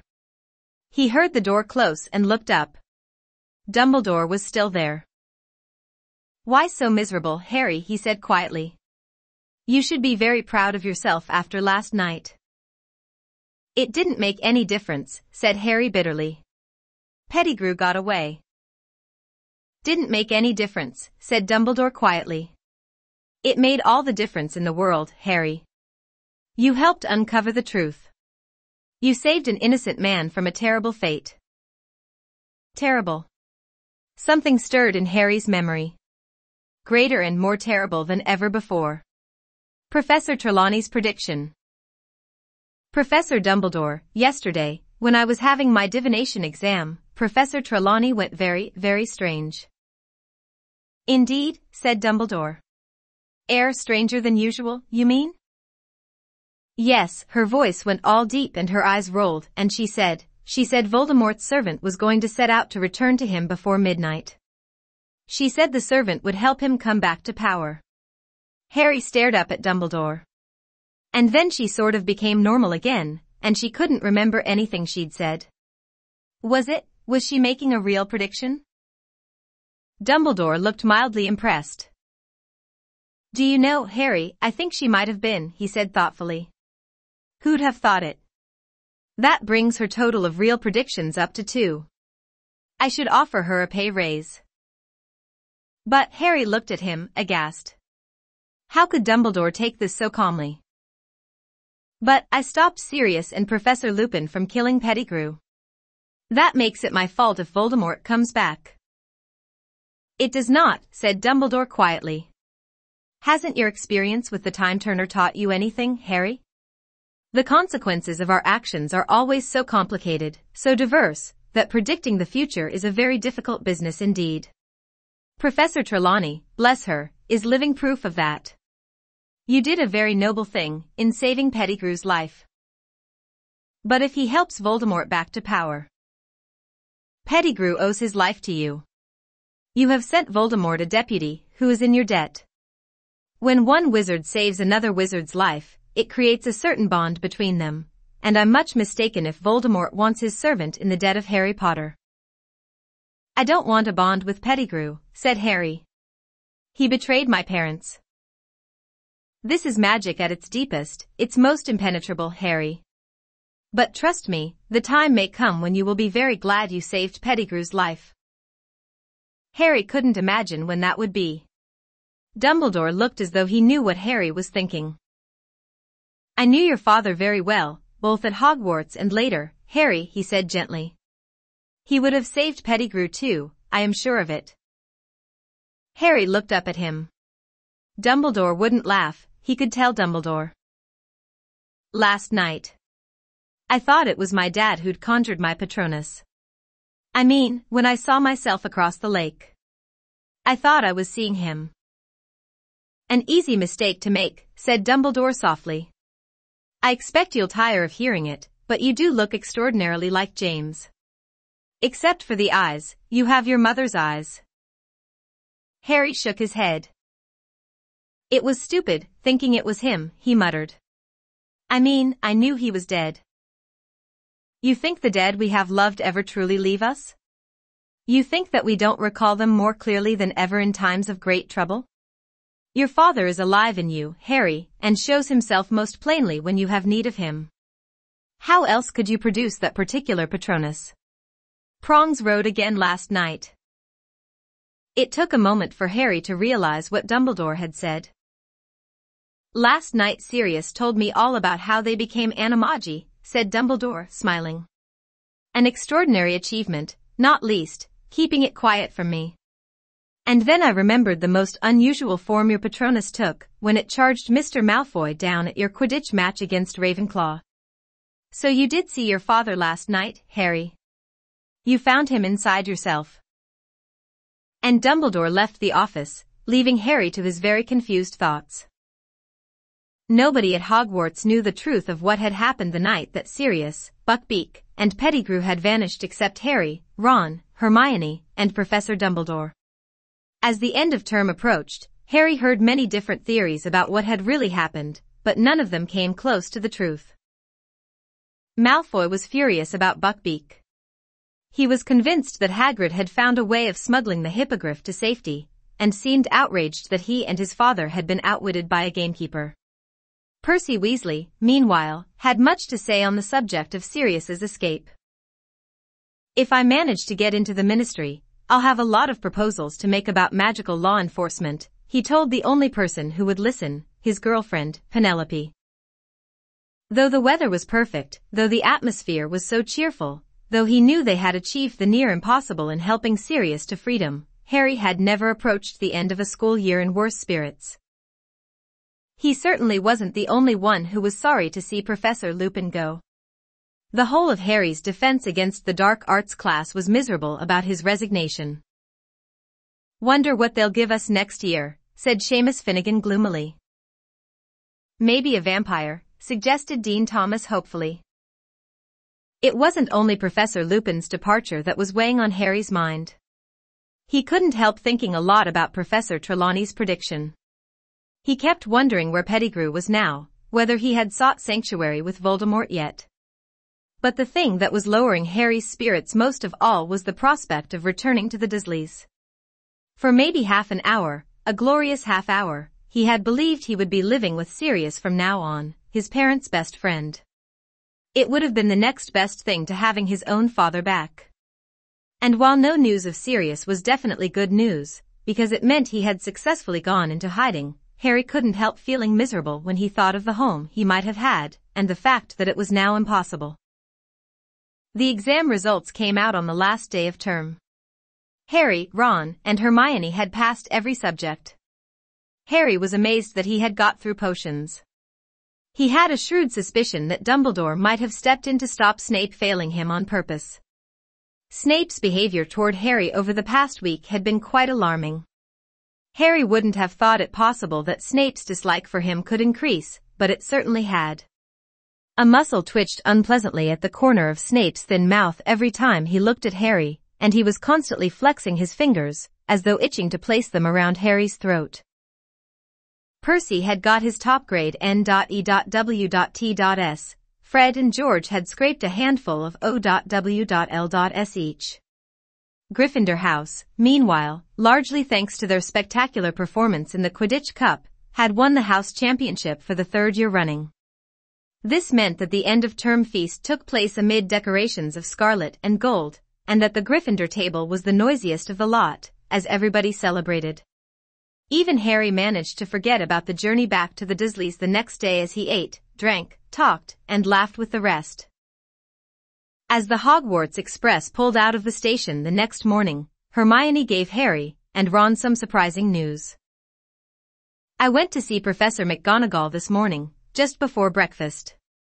I've decided to drop Muggle studies. But you passed your exam with 320%, said Ron. I know, sighed Hermione, but I can't stand another year like this one. That time turner, it was driving me mad.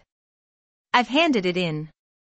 Without Muggle studies and divination, I'll be able to have a normal schedule again. I still can't believe you didn't tell us about it, said Ron grumpily. We're supposed to be your friends. I promised I wouldn't tell anyone, said Hermione severely. She looked around at Harry, who was watching Hogwarts disappear from view behind a mountain. 2 whole months before he'd see it again. Oh, cheer up, Harry, said Hermione sadly. I'm okay, said Harry quickly. Just thinking about the holidays. Yeah, I've been thinking about them too, said Ron. Harry, you've got to come and stay with us. I'll fix it up with Mom and Dad, then I'll call you. I know how to use a Feliton now. A telephone, Ron, said Hermione. Honestly, you should take Muggle studies next year. Ron ignored her. It's the Quidditch World Cup this summer. How about it, Harry? Come and stay, and we'll go and see it. Dad can usually get tickets from work. This proposal had the effect of cheering Harry up a great deal. Yeah. I bet the Dursleys be pleased to let me come, especially after what I did to Aunt Marge. Feeling considerably more cheerful, Harry joined Ron and Hermione in several games of Exploding Snap, and when the witch with the tea card arrived, he bought himself a very large lunch, though nothing with chocolate in it. But it was late in the afternoon before the thing that made him truly happy turned up. Harry, said Hermione suddenly, peering over his shoulder. What's that thing outside your window? Harry turned to look outside. Something very small and gray was bobbing in and out of sight beyond the glass. He stood up for a better look and saw that it was a tiny owl, carrying a letter that was much too big for it. The owl was so small, in fact, that it kept tumbling over in the air, buffeted this way and that in the train's slipstream. Harry quickly pulled down the window, stretched out his arm, and caught it. It felt like a very fluffy snitch. He brought it carefully inside. The owl dropped its letter onto Harry's seat and began zooming around their compartment, apparently very pleased with itself for accomplishing its task. Hedwig clicked her beak with a sort of dignified disapproval. Crookshanks sat up in his seat, following the owl with his great yellow eyes. Ron, noticing this, snatched the owl safely out of harm's way. Harry picked up the letter. It was addressed to him. He ripped open the letter and shouted, "It's from Sirius." "What?" said Ron and Hermione excitedly. "Read it aloud." "Dear Harry, I hope this finds you before you reach your aunt and uncle. I don't know whether they're used to all post. Buckbeak and I are in hiding. I won't tell you where, in case this falls into the wrong hands. I have some doubt about the owl's reliability, but he is the best I could find, and he did seem eager for the job. I believe the Dementors are still searching for me, but they haven't a hope of finding me here. I am planning to allow some Muggles to glimpse me soon, a long way from Hogwarts, so that the security on the castle will be lifted. There is something I never got around to telling you during our brief meeting. It was I who sent you the firebolt." "Ha," said Hermione triumphantly. "See? I told you it was from him." "Yes, but he hadn't jinxed it, had he?" said Ron. "Ouch." The tiny owl, now hooting happily in his hand, had nibbled one of his fingers in what it seemed to think was an affectionate way. "Crookshanks took the order to the owl office for me. I used your name but told them to take the gold from Gringotts vault number 711, my own. Please consider it as 13 birthdays worth of presents from your godfather. I would also like to apologize for the fright I think I gave you that night last year when you left your uncle's house. I had only hoped to get a glimpse of you before starting my journey north, but I think the sight of me alarmed you. I am enclosing something else for you, which I think will make your next year at Hogwarts more enjoyable." If ever you need me, send word. Your all will find me. I'll write again soon. Sirius. Harry looked eagerly inside the envelope. There was another piece of parchment in there. He read it through quickly and felt suddenly as warm and contented as though he'd swallowed a bottle of hot butter beer in one gulp. I, Sirius Black, Harry Potter's godfather, hereby give him permission to visit Hogsmeade on weekends. That'll be good enough for Dumbledore, said Harry happily. He looked back at Sirius's letter. Hang on, there's a P.S. I thought your friend Ron might like to keep this owl, as it's my fault he no longer has a rat. Ron's eyes widened. The minute owl was still hooting excitedly. Keep him, he said uncertainly. He looked closely at the owl for a moment, then, to Harry's and Hermione's great surprise, he held him out for Crookshanks to sniff. What d'you reckon? Ron asked the cat. Definitely an owl? Crookshanks purred. That's good enough for me, said Ron happily. He's mine. Harry read and reread the letter from Sirius all the way back into King's Cross Station. It was still clutched tightly in his hand as he, Ron, and Hermione stepped back through the barrier of platform 9 3/4. Harry spotted Uncle Vernon at once. He was standing a good distance from Mr. and Mrs. Weasley, eyeing them suspiciously, and when Mrs. Weasley hugged Harry in greeting, his worst suspicions about them seemed confirmed. I'll call about the World Cup. Ron yelled after Harry as Harry bid him and Hermione goodbye, then wheeled the trolley bearing his trunk and Hedwig's cage toward Uncle Vernon, who greeted him in his usual fashion. What's that? He snarled, staring at the envelope Harry was still clutching in his hand. If it's another form for me to sign, you've got another. It's not, said Harry cheerfully. It's a letter from my godfather. Godfather? Spluttered Uncle Vernon. You haven't got a godfather. Yes, I have, said Harry brightly. He was my mum and dad's best friend. He's a convicted murderer, but he's broken out of wizard prison, and he's on the run.